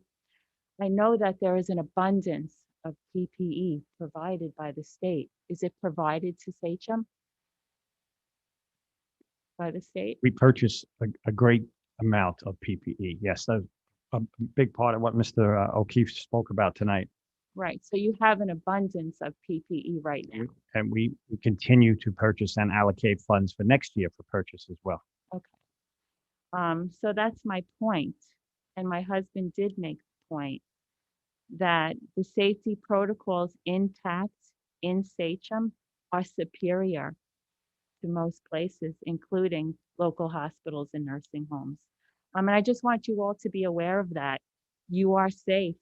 The teachers are safe, the students are safe, and you're safer in school, safer than most places. And if parents are not compliant with health evaluations, then you need to send the kids home. You need to set the tone and send them home. I mean, it's the only way things are going to get done. And that's it. That's really all I have to say. My husband said most of it, and we appreciate your time. And 87% of parents have spoken. We want a date. We want our kids back to school, and we want it done as soon as possible. Thank you. Thank you. Mrs. Ferry?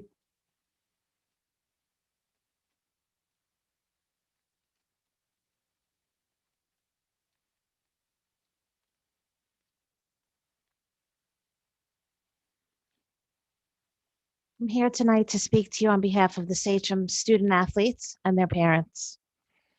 As we spoke about earlier this evening, we all know that Section 11 has made the determination to ban spectators from all of our sporting events. This decision is sure to have a very negative effect on our student athletes in an already trying school year. Tonight is the girls' Sachem East varsity senior night. What typically would be a celebration for senior players and their parents has become an evening laced with sadness. The senior basketball players will be standing in an empty gym, or were standing in an empty gym, while their parents' speeches were read to them. There was no hugs, no kisses, no applause for these strong young ladies. The parents were watching this celebration at home on YouTube. The seniors on the swimming team had their senior celebration last Friday. The celebration was not even broadcast on the district's YouTube channel. The parents got to see it after the fact from a recorded video on the lifeguard's phone. Every day in Sachem, our teachers are live streaming and making connections with students based on the district initiative. Why couldn't these senior celebrations have been done through a Google Meet so that the parents and the children could have been live together and at least been able to experience it with each other? The governing bodies of New York State have approved spectators at sporting events. On page 5 of the New York State Interim Guidance for Sports and Recreation, it states responsible parties must limit spectators to no more than 2 per player. In addition, the New York State PHSAA ruled in accordance with state guidance to allow 2 spectators per player at all sporting events. Then enter Section 11. It has been reported that in September of 2020, Mr. Combs, Section 11 director, stated, "I would like to go with no spectators in the fall because it is just another obstacle." This is a ludicrous thought process. Imagine if all the educators in the school districts within Section 11 had the same mentality about returning students to school full-time during this pandemic. Nothing involving students and their success should ever be considered just another obstacle. It is also my understanding that Section 11 had a private Zoom vote regarding spectators. Under the recommendation of Mr. Combs, the executive board, the athletic council, and the athletic council voted to ban spectators from all sporting events, a decision that makes me and many other parents of student athletes, just like Mr. DiPietro, very uncomfortable. Many children, including my own, have never played a game without a parent present. As parents, we feel for safety purposes, we need to be there. In the event an injury happens, a parent should be able to be on the premises to consult with the trainer and collectively decide what steps to take next. My daughter has a head injury. She continues to play. When she hits her head, the trainer Mo from Sachem East and I make a collective decision. Does she go back in or does she go to the hospital? What happens when I'm not there? New York State has guidelines in place to protect the health and safety of its athletes and spectators. Spectators must stay 6 feet apart and wear masks. As an educator, I follow these same guidelines in my kindergarten classroom, so I understand the need for social distancing. As an educator, I am here tonight to tell you this can be done because we are keeping children safe within our schools every day. By following the New York State guidelines for spectators, they can be just as safe. As a district, we cannot promote a full return of students to school, yet believe it is not safe to have minimal spectators at sporting events. I am imploring all of you tonight to petition Section 11 to change their position on this matter. We need to let them know that the Sachem School District believes spectators should be present to support our athletes, especially our senior athletes, like my daughter Emma and all others who will be having their final rounds in the pool, on the track, on the courts, mats, and turf this spring. Thank you for your time. Thank you.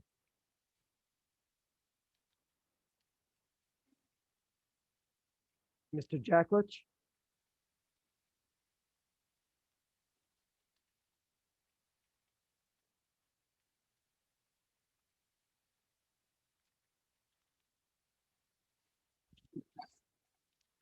Good evening, everyone. My name is David Jacklich, and I am the chairperson for secondary music. Teaching music this year has presented challenges that no one could have dreamed of just 1 year ago.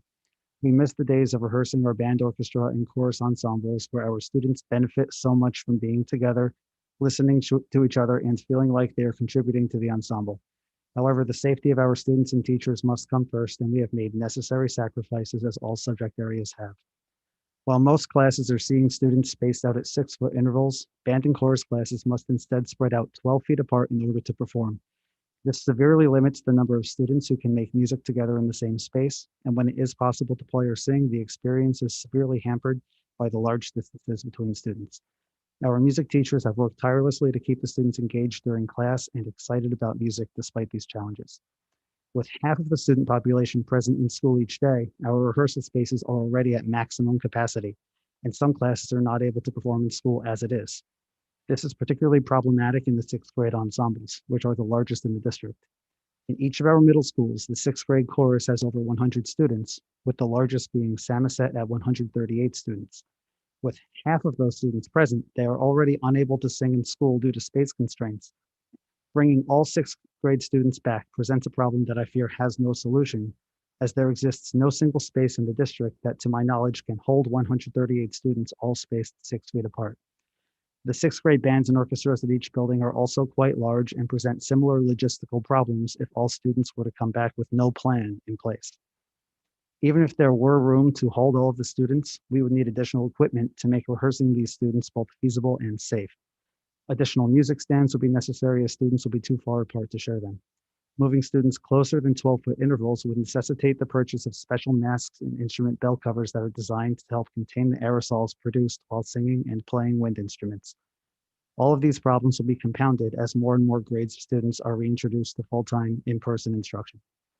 While our teachers would like to be excited at the prospect of reuniting their ensembles, they instead only feel a large amount of stress and anxiety at the weight of these problems, which do not seem to have been taken under consideration.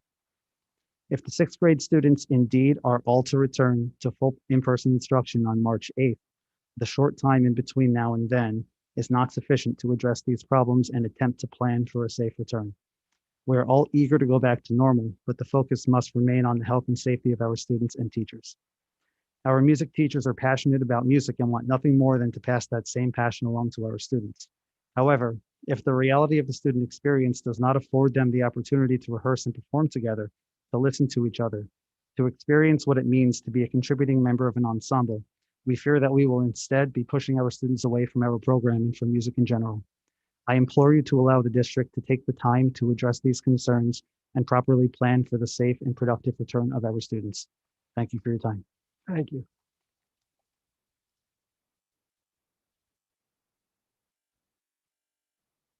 Ms. Sanders? Mrs. Sanders, I'm sorry, I'm losing my voice. Mrs. Sanders?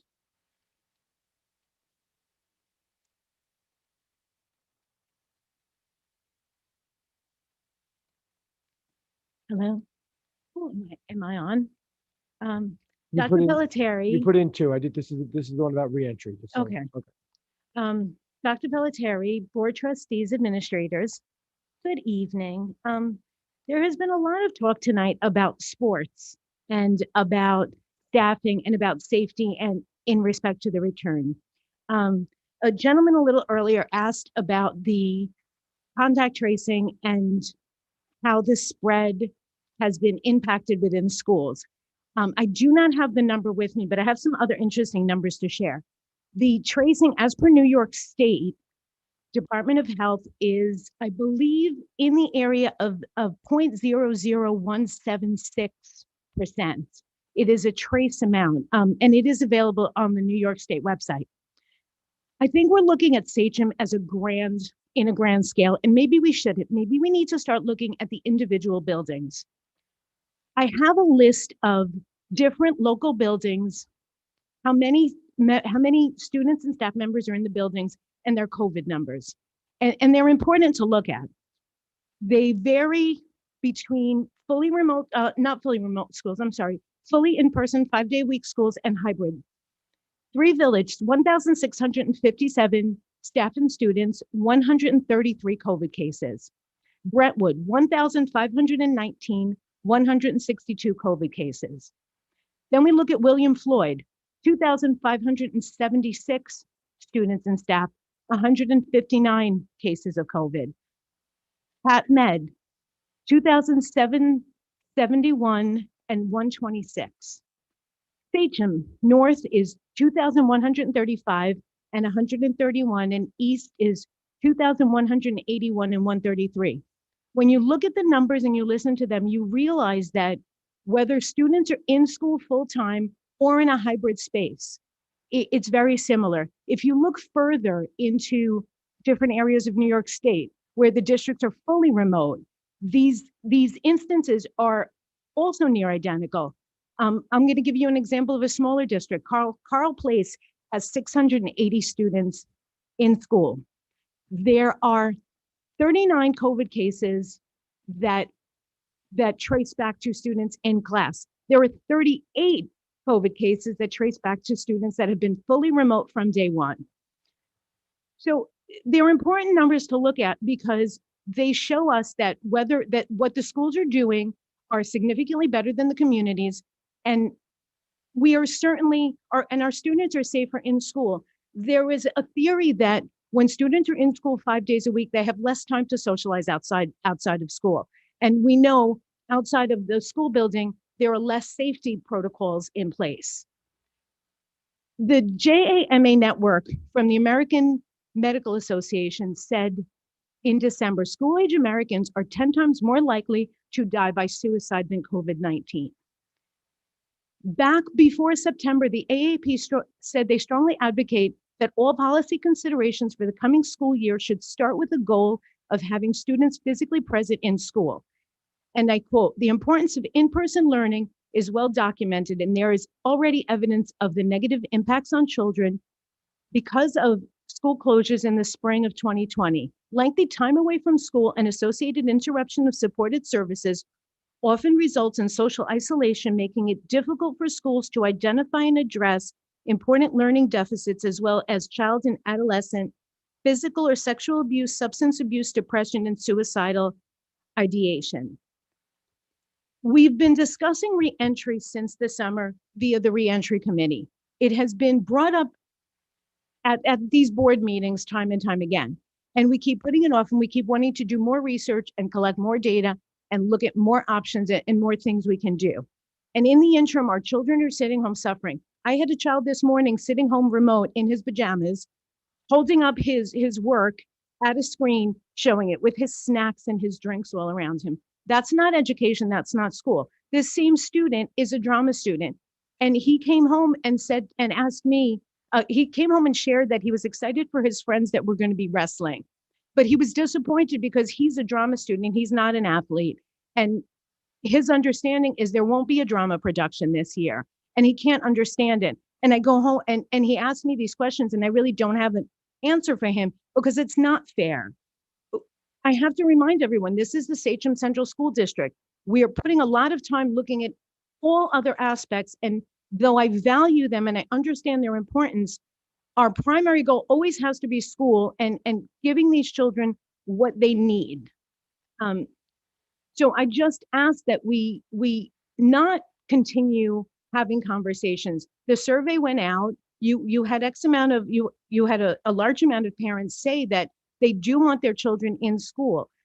I think we need to follow that lead and move forward and not keep putting this back, because at this point, this year is half over. We really don't have time to continue waiting.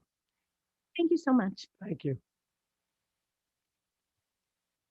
Mrs. O'Connell?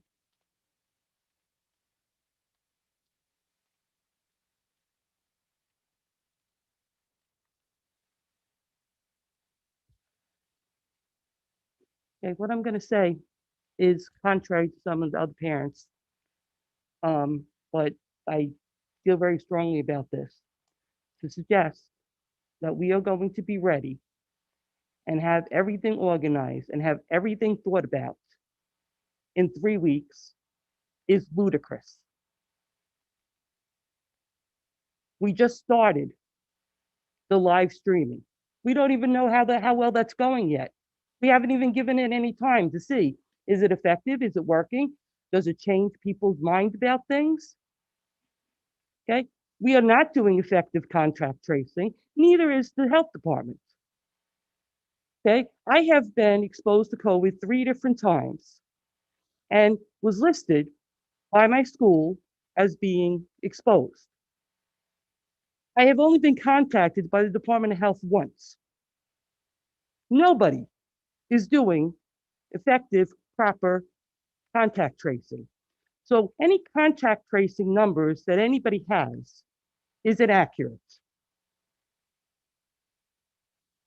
We say here that if the only time somebody else is going to be notified about an possible potential exposure is if they are very extremely close to another child in the classroom without masks and all that stuff. What about the hallways? These children right now are so much closer to each other in the hallways without supervision than they are in the classroom. And now you're going to add to how many children are walking around the hallways without even addressing what's going on already? Hey, Mr. Mancuso, you said you were walking around east and the hallways seemed fine. Mrs. O'Connell, we're not gonna just address me and we'll just keep going. I'm not asking him a question. I'm just saying. And the hallways in east are much bigger and much easier to maneuver around than the hallways in north. Okay? The hallways in north are much narrower, and the way the children have to walk around north is much more difficult, primarily because of the way the school has been added to year after, over the years. So I have worked in every single one of our secondary schools. And I can tell you that north is the most difficult in the hallway during passing time. There have been times you are at a standstill. You can't move. You can't go anyplace.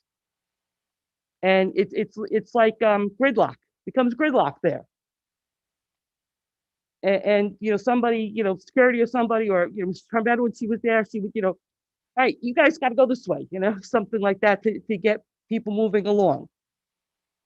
And we're talking about going back to that right now. And going back to it, or starting back to it in 3 weeks without talking to anybody about this. That's insanity. Okay, and of those 3 weeks, we have a week off to boot. Okay, and our reentry committee originally, before school started, was not a committee that was really taking input. It was a committee that said, this is what we're going to do. And that's apparently what we're doing again. This is what we're going to do, by the way. I'm going to let you know, and, I'll make believe I'm taking input, but this is what we're going to do. Ms. O'Connell, thank you. That's 3 minutes.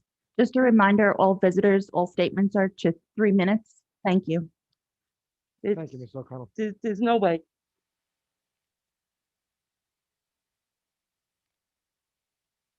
John Weston?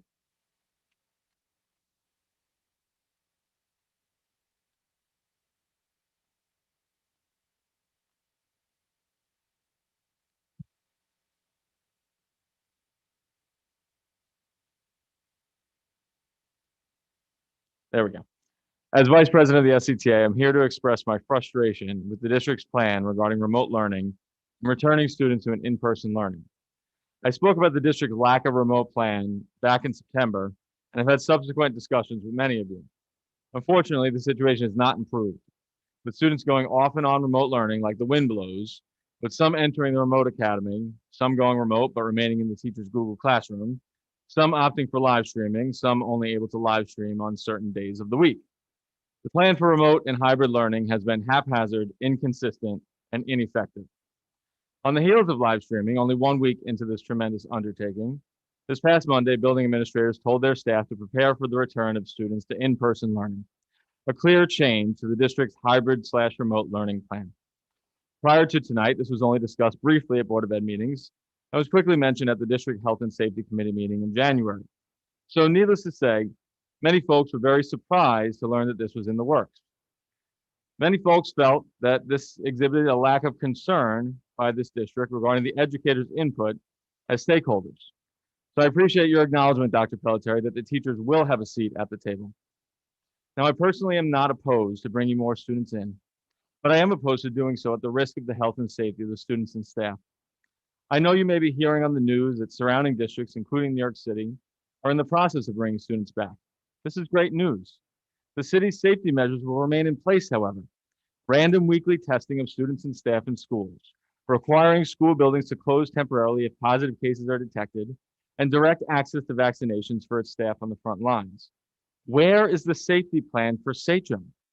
Death shields have been added, but they come with their own concerns, as was noted earlier. I have more questions. How will the district bring students in and maintain social distancing? How will the plans for quarantining change now that there will be more people in a physical space? How will distancing be enforced during passing time, lunch, sports, and clubs with more students in our physical spaces? The distancing requirements have not changed for chorus and band. 12 feet between people. How will these classes meet? How will our teachers manage these increases? To close here, teachers and education workers have been quiet heroes during this pandemic, going outside our comfort zones, accepting risks that have put many of us and our family members in compromising health situations. But we do it because we believe that education must continue on, that we need to put on a smile under our masks and continue on, because our students, our kids, need that stability. They need consistency. Remember, we are in the business of education, which is a business of people. Every decision you make affects the thousands of students and staff under your care. Please do your due diligence, deliberate, and discuss before you decide. I assure you that your decisions affect the well-being of so many people, and attention must be paid to those of us who are struggling to continue on with this inconsistency and instability. Thank you. Thank you, Jay.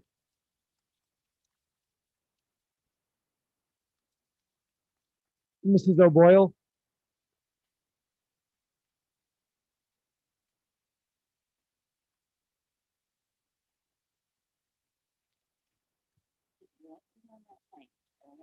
Take your time.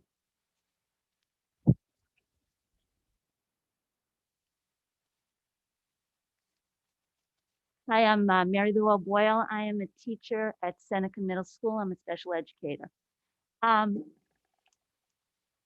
A lot of what I wanted to say, Phil took care of tonight.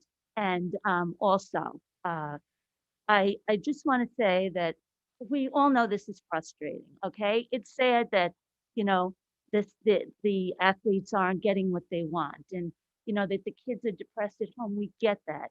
But we are in the middle of a pandemic. It's not over. This is a pandemic. It didn't go away. It's still here. Okay, so I don't think we can lose sight of that, as frustrated as we are. I have to say I was highly offended by the comment about the few that push back. That is highly offensive. We've been out there working our butts off. You know, I'm a teacher for 30 years, 20 years in Sachem, and to hear a board member say, oh, the few that push back, that's insulting. And I find that highly offensive. Another part of that is you're saying we're hearing the statistics of 87% of the survey, but teachers were never surveyed on this. We're the frontline workers. We're the people in the classroom that are dealing with the kids and want to be there. But I just want to point something out. I was counting the number of people we have right here. My classroom is about from that dais over to here to the wall. Right now, what are there, 12 people here, 15 people here? I will have 28 students in that space, plus 2 teachers in the classroom. Do you want your kid in? You want your kid in that space, that one desk is practically touching another? I mean, that's ridiculous. It's not safe for us. It's not safe for your own children. It's not. And, you know, you can talk about contact tracing and all that. I understand that. But nobody knows for sure. And let's face it, the middle school kids where I am, those masks come down any chance they can. We're always saying, put them up over their nose. Matter of fact, tonight, 2 board members were talking without their masks on in a space this big. Think for all of us if you have it, okay? You have to take it seriously. And it's a lot to ask somebody to put themselves in that situation, in a space this big, to have that many kids. I'm already up to 21 in there now. we're gonna add 7 more desks. So when you think about safety, think about that, okay? It's not just the teachers. We're not being babies about this. We've been through it all. It's also the safety of your children. And the hallways are another story. But that's all I wanted to say, I think. Yep. Okay, thank you. Thank you very much.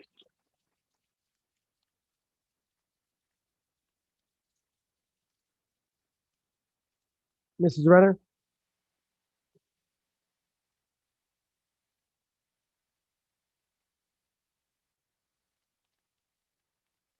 Hello, I'm also a teacher of Sachem for over 20 years now. I love teaching. That's why I'm a teacher. I love my job. I too was offended, made my heart start racing out of my chest when you said that, because I too am one of the people that are going to push back. Why? I'm immunocompromised. Okay, I'm concerned, and don't laugh at me, but guess what? I'm afraid of getting COVID. Okay, it is a pandemic. It's scary. We're around these kids. I love my students dearly. And I feel like it's working. The live streaming, I felt like it was working. I was connecting my kids in school and at home. And I'm like, oh, this is great. This is good. I can see my kids every day and feel safe. If we bring them back, just throw social distancing out the window. It's just not going to happen. It's impossible. Okay? And the number one goal, I was looking, the strategic goal, number one for the Board of Ed is to ensure a safe educational environment for our students. And throwing social distancing out the window is not doing that.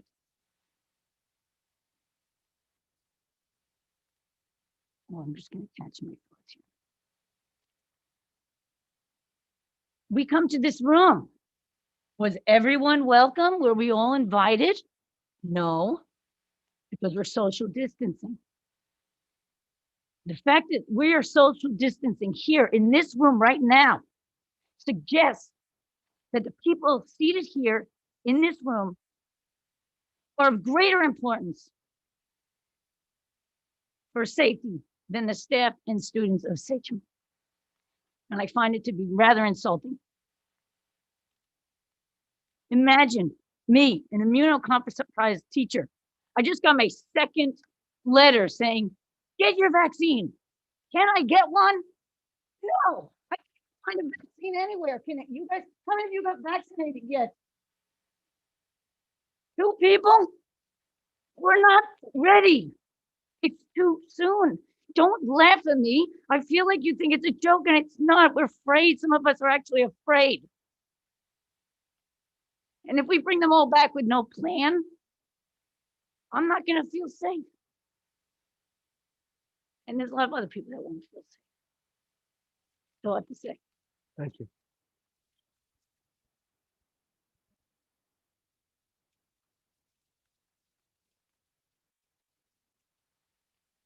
There's no easy way to segue back into the agenda, so I apologize if I'm going to be rude and just get back into it and move forward. So we have a couple other speakers that are going to go later. But we're on the bottom of page 2, consent agenda A through D.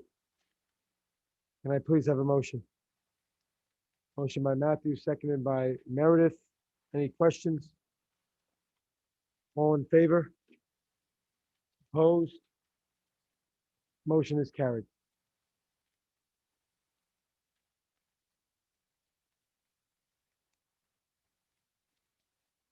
Sorry.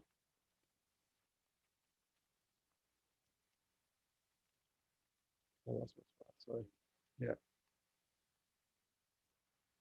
only highlighted and tabbed. Personnel teachers consent agenda A through M, number 4. Can I please have a motion? Motion by Jimmy, seconded by Rob. Any questions?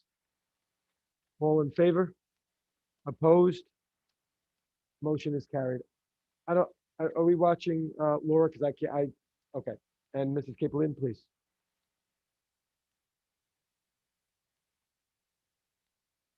Son, Yes. can you hear me okay? We just wanted to acknowledge the probationary appointment for Sean Cinquemani. He's here a little earlier this evening. He's joining us as a LOT teacher over at High School East. He's actually a Sachem East grad.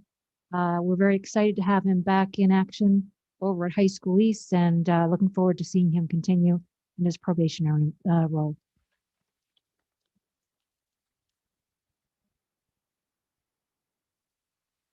On the bottom of page 8, personnel support staff, consent agenda A through G. Can I please have a motion? Motion by Rob, seconded by Jimmy. Any questions? All in favor? Opposed? Motion is carried.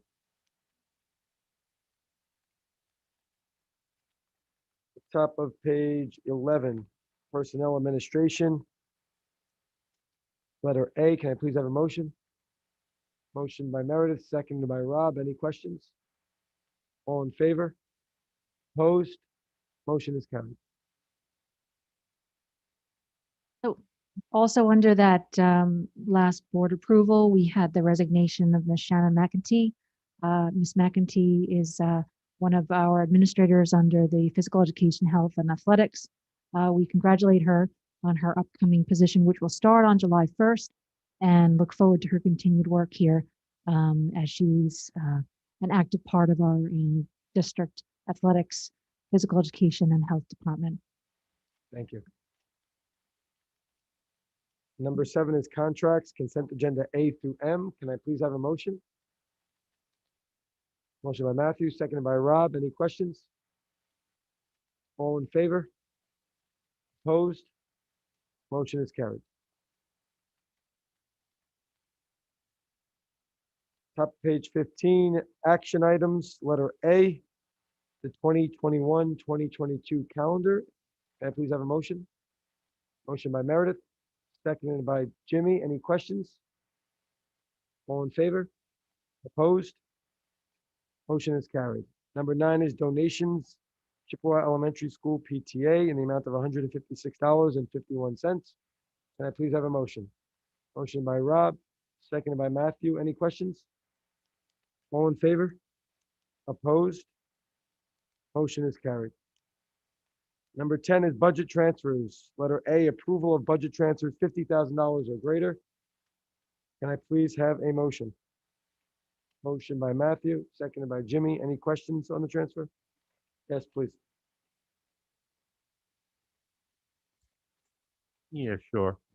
As you may recall, a lot of times our carding costs throughout the district are apportioned to our cafeteria program because obviously there are wastes that are disposed of. Cafeteria program, just like last year, this year is struggling financially. So I'm moving those costs over to our facilities department that does have room within their budget to accommodate those costs. So to limit losses on the cafeteria side, we're going to pick them up on the general fund side. All in favor? Opposed? Motion is carried. On the bottom of page 15, it's the Committee on Special Education, consent agenda A through B. Motion by Meredith, seconded by Bill. Any questions? All in favor? Opposed? Motion is carried.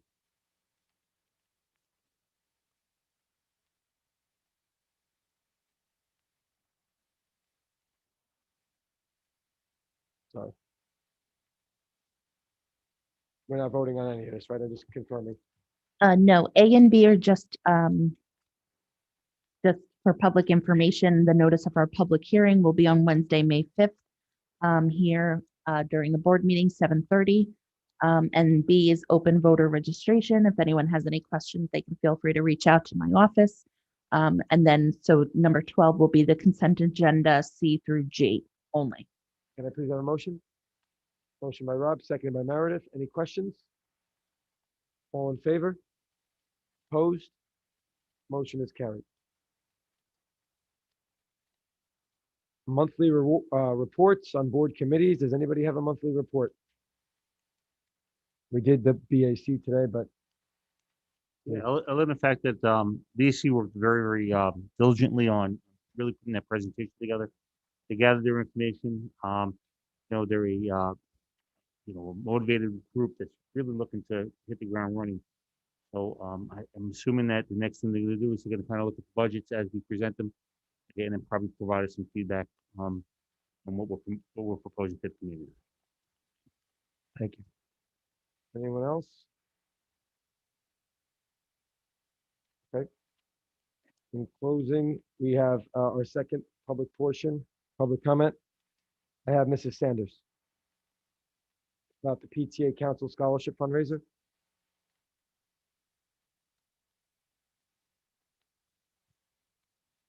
Hello again. I'm here representing our Sachem PTA Council. As most of you know, every year Sachem PTA Council, which is the collective of all our elementary school combined with our elementary school PTAs, we do a sports night fundraiser where we raise funds for our high school students to the tune of $25,000. This year, obviously, sports night isn't happening, so we decided to find a different way to bring our Sachem families together this time around the table. So we're creating a Sachem community cookbook, and I'm sure all of you received an email, or I hope you received an email asking you to submit a recipe. I know there happens to be somebody on the board who teaches culinary arts. So we have very high expectations of you. When we're reaching out to our trustees, our staff, our students, our families, our community members, to submit whatever fun recipe you and your family create. We're also asking our coaches and our teams. Like I've been told that the track team does like a pasta night before a big meet. And I know the football teams do something where they come together around a table before a big game. So we are asking everyone to please contribute what you can. And we're hoping the books are going to be available for sale in the spring. And Dr. Pelletieri, I did see your recipe and it sounds quite yummy. So we thank you. Anytime. So all the information is on the PTA Council webpage and Facebook. And thank you so much.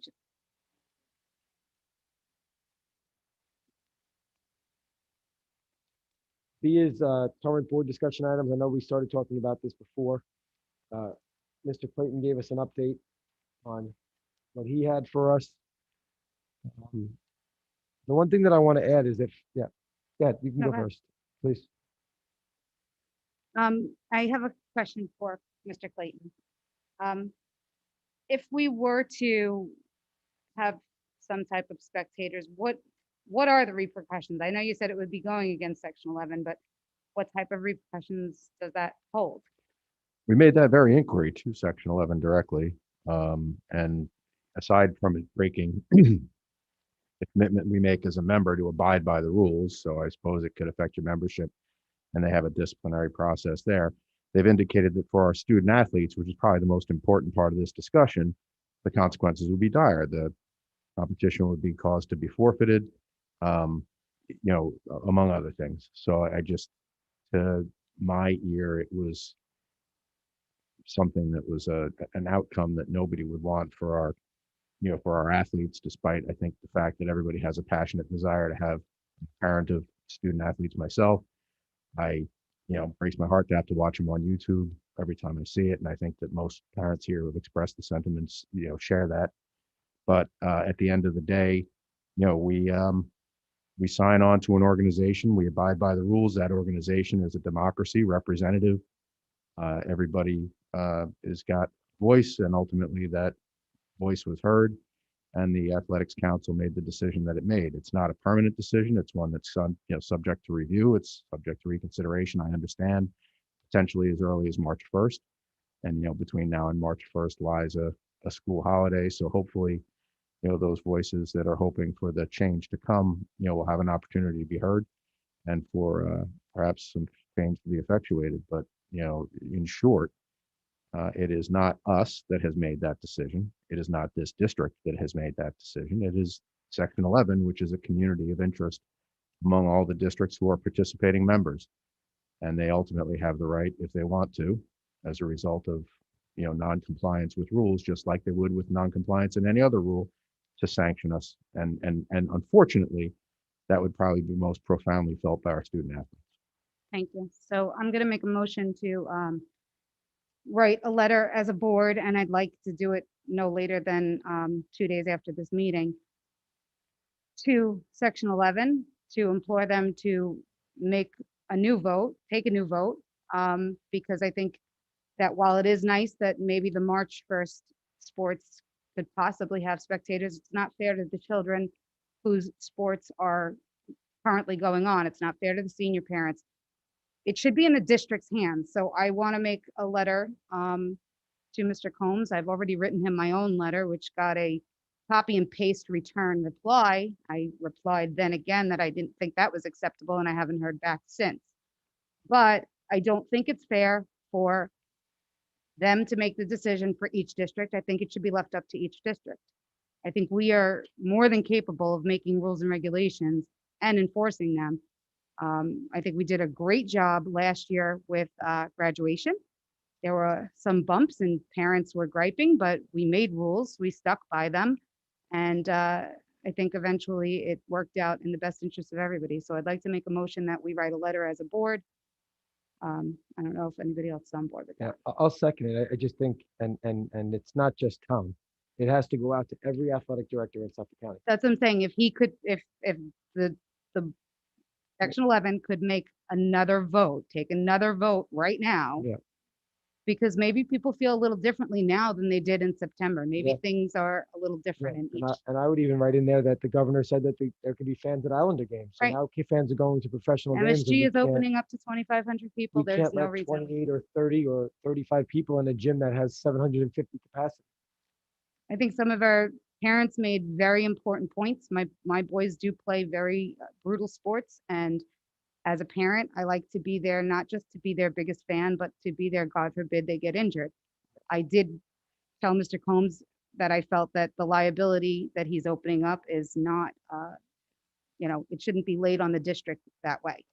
I don't feel that everybody, that these decisions should be made by them for every district. The district should make that decision. We should be the ones that can say yes or no.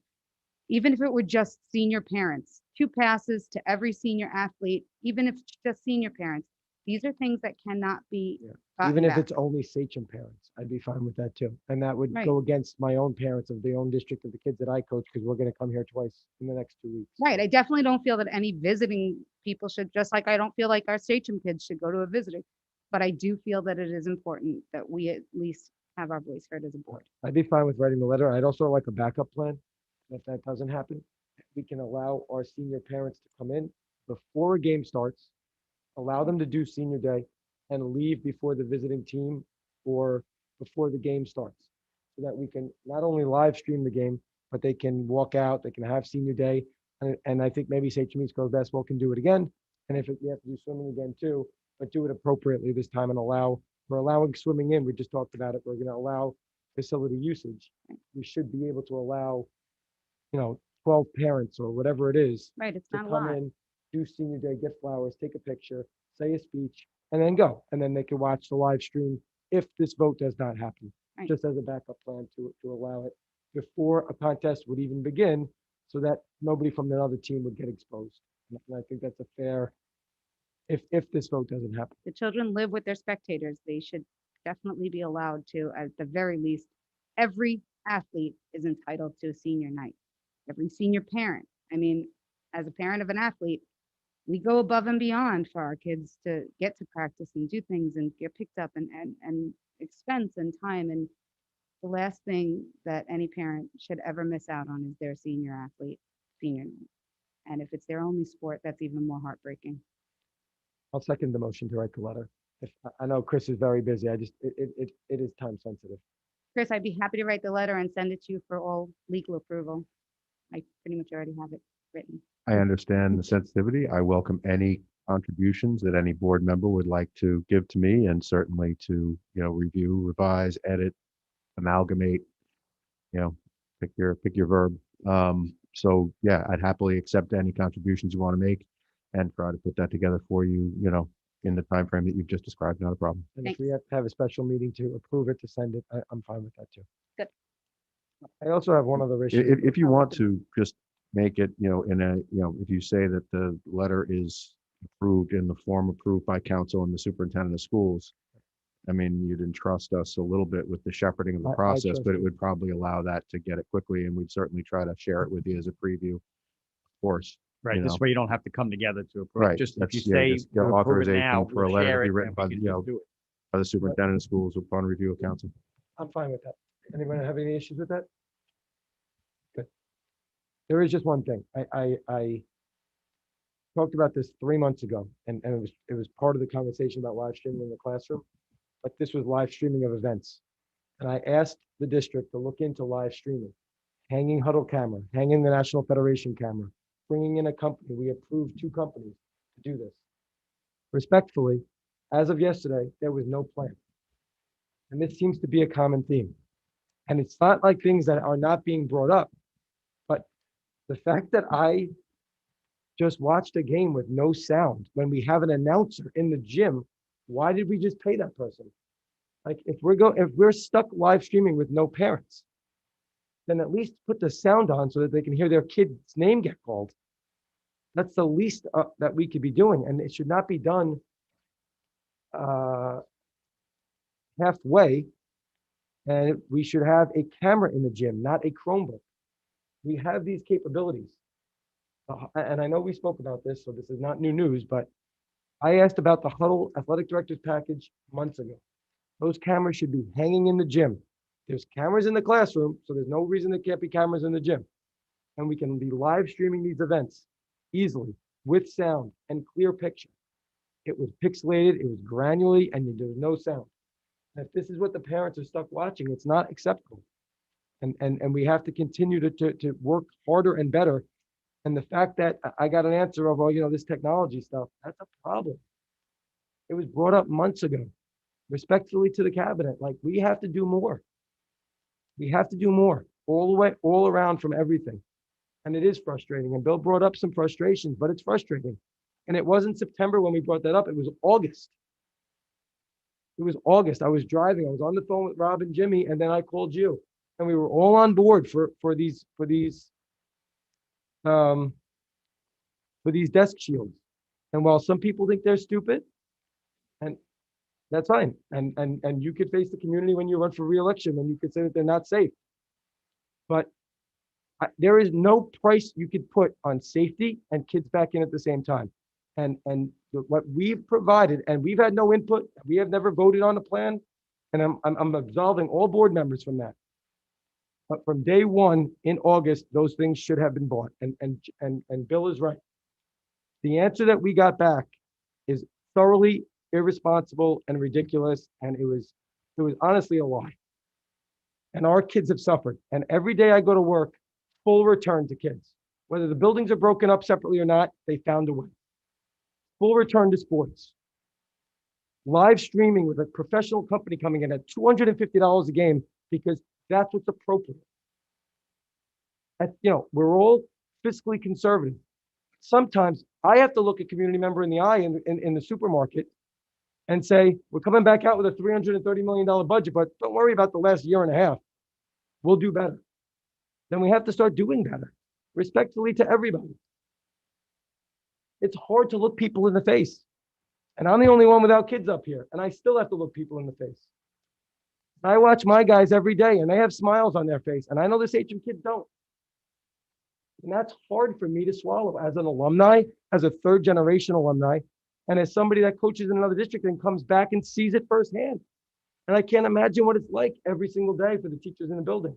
And I know the cabinet's not happy either, but we have to take steps now to fix this.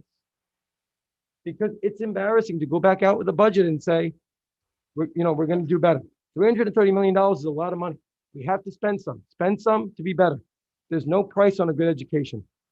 But this we could fix tomorrow. And over the next 2 weeks, I think that we can get input. We've already gotten a ton of it. Keep getting more every day. We're not in on any of those conversations. So I hope that those conversations take place. But if this letter, which is going to do nothing, by the way, and it's not Tom, and I have my issues with Tom on other things, but this is other athletic directors making the decision for Sachem. It's unacceptable. We control our house. This is our house. Nobody should be allowed in here to tell us what to do. And the fact that other athletic directors made a decision for their own school, and what they did was they took a vote for political cover so that they don't have to deal with it, their own parents, and they could say, oh, Section 11 made the vote. I know how Gary voted. He voted yes. Because we should be leading and saying yes and letting people in. I'm so frustrated on so many levels, and I wish that there was a magic wand to fix it all. But, and I know that Dr. Pelletieri and all the cabinet and all the board and everybody would too. But we have to stop. It's like a big circle, and we just go around, and yet we have not done anything to fix anything. And live streaming was just like a Band-Aid on a wound that has already bled out. We have to fix more faster. And if we have to spend a little money, well, we ask our parents to keep paying taxes. Ask the people in Holbrook who went up $1,000 for no reason and didn't get anything more than they did last year. It's just tough. It really is very, very tough. Does anyone have any future board discussion? Yes, please. I have two more things that I need to discuss tonight. Is this about the live streaming or the board discussion? No, so the one would be, I just want clarity for the community on drama, because I know that that we did bring our athletes back, and it's not that we chose to bring athletes back over drama, it's that that's what the state is telling us, and we haven't gotten any guidelines yet for any type of drama productions or anything like that. So I just, I would like, if you don't mind, just giving clarity to the community that we're not ignoring drama, because the arts are severely important to us. But we just haven't gotten the guidance. There is no new guidance in that area. Erin, I don't know if you can add to that at all, but we are concerned about guidance in some areas coming out, and it seems to contradict guidance in other areas. And we do not have guidance, as far as I know, around new guidance around dramas or music coming closer together or anything like that. Erin? Yeah, if you remember, that was one of our biggest sore points that we were quite upset about, along with sports. What would this do to our music and our drama productions? So we have been very supportive, working with our music chairs, as you can see tonight, and all of the teachers. And almost monthly, we do meet so that we can make sure that we have virtual events, other types of events. We've really just tried to think out of the box. I just met actually with the music chairs today. They are proposing and giving us, they do plan to still host a drama event, a drama production at each high school and each middle school. They are proposing a couple of different ways to be able to practice that, and also take students in small chunks to make some video and then blend it together. We're also talking about how hosting that production as well in the springtime when the weather's a little bit warmer, so that folks can see both ways. So we have always been working on it. We've been doing it all year. It looks a little bit different, but it was one thing that we were very committed to, is making sure that our music and our drama can still continue this year, even though it looks a little bit different. Thank you. And the next thing, I just have a statement. So it's a very touchy subject with many people. And I think that a lot of people have an opposition because they don't truly understand it. But it's about transgender children participating in sports. And I think if you just don't understand that a transgender person is kind of born in the wrong body, then that's where you get a little upset and you have things to say about not allowing this to happen. What everybody has to realize is that every human being is a human being for the first 20 weeks. I'm a mother who gave birth 3 times. For 20 weeks, I had a child in my body, and I heard their heartbeat, and I knew that they were a human being. I didn't know that they were a boy. I knew they were a human being. And every one of these children is a human being. They are somebody's human. And to not treat them with the respect that they deserve, to put memes out, to say horrible things on social media is appalling. We're adults. We need to do better. We talk about why we need to do better for safety and students and everything else. Somebody needs to speak up for every single student. And our transgender athletes have every right to be out there just like our everyday athletes. And I just want to have a discussion opened up. I don't know if it's a future agenda item, but I just needed every one of our students to understand that there are people here that care about you, that look at you the same way that we look at every other human being on this earth, and that have a great respect for what you go through. And just statistically, transgender people have a 50% suicide rate. So as we sit here and we talk about things that are mental health related, imagine being part of something that has a 50% suicide rate. So the next time you want to put a meme out, the next time you want to say something, the next time you think that that child doesn't deserve every right that your child deserves, just think about that 50% suicide rate. Okay. Anyone else have any future discussion items? Please.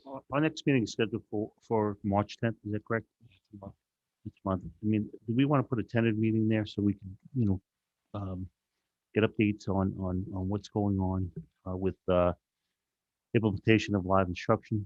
I know that we've heard different viewpoints tonight. And I'll stand by what I said. I think everybody needs to be brought to the table. I understand, Dr. Pelletier, you didn't want a date on that. But the thing is, we have to try and do this in a way so that everybody's voice be heard.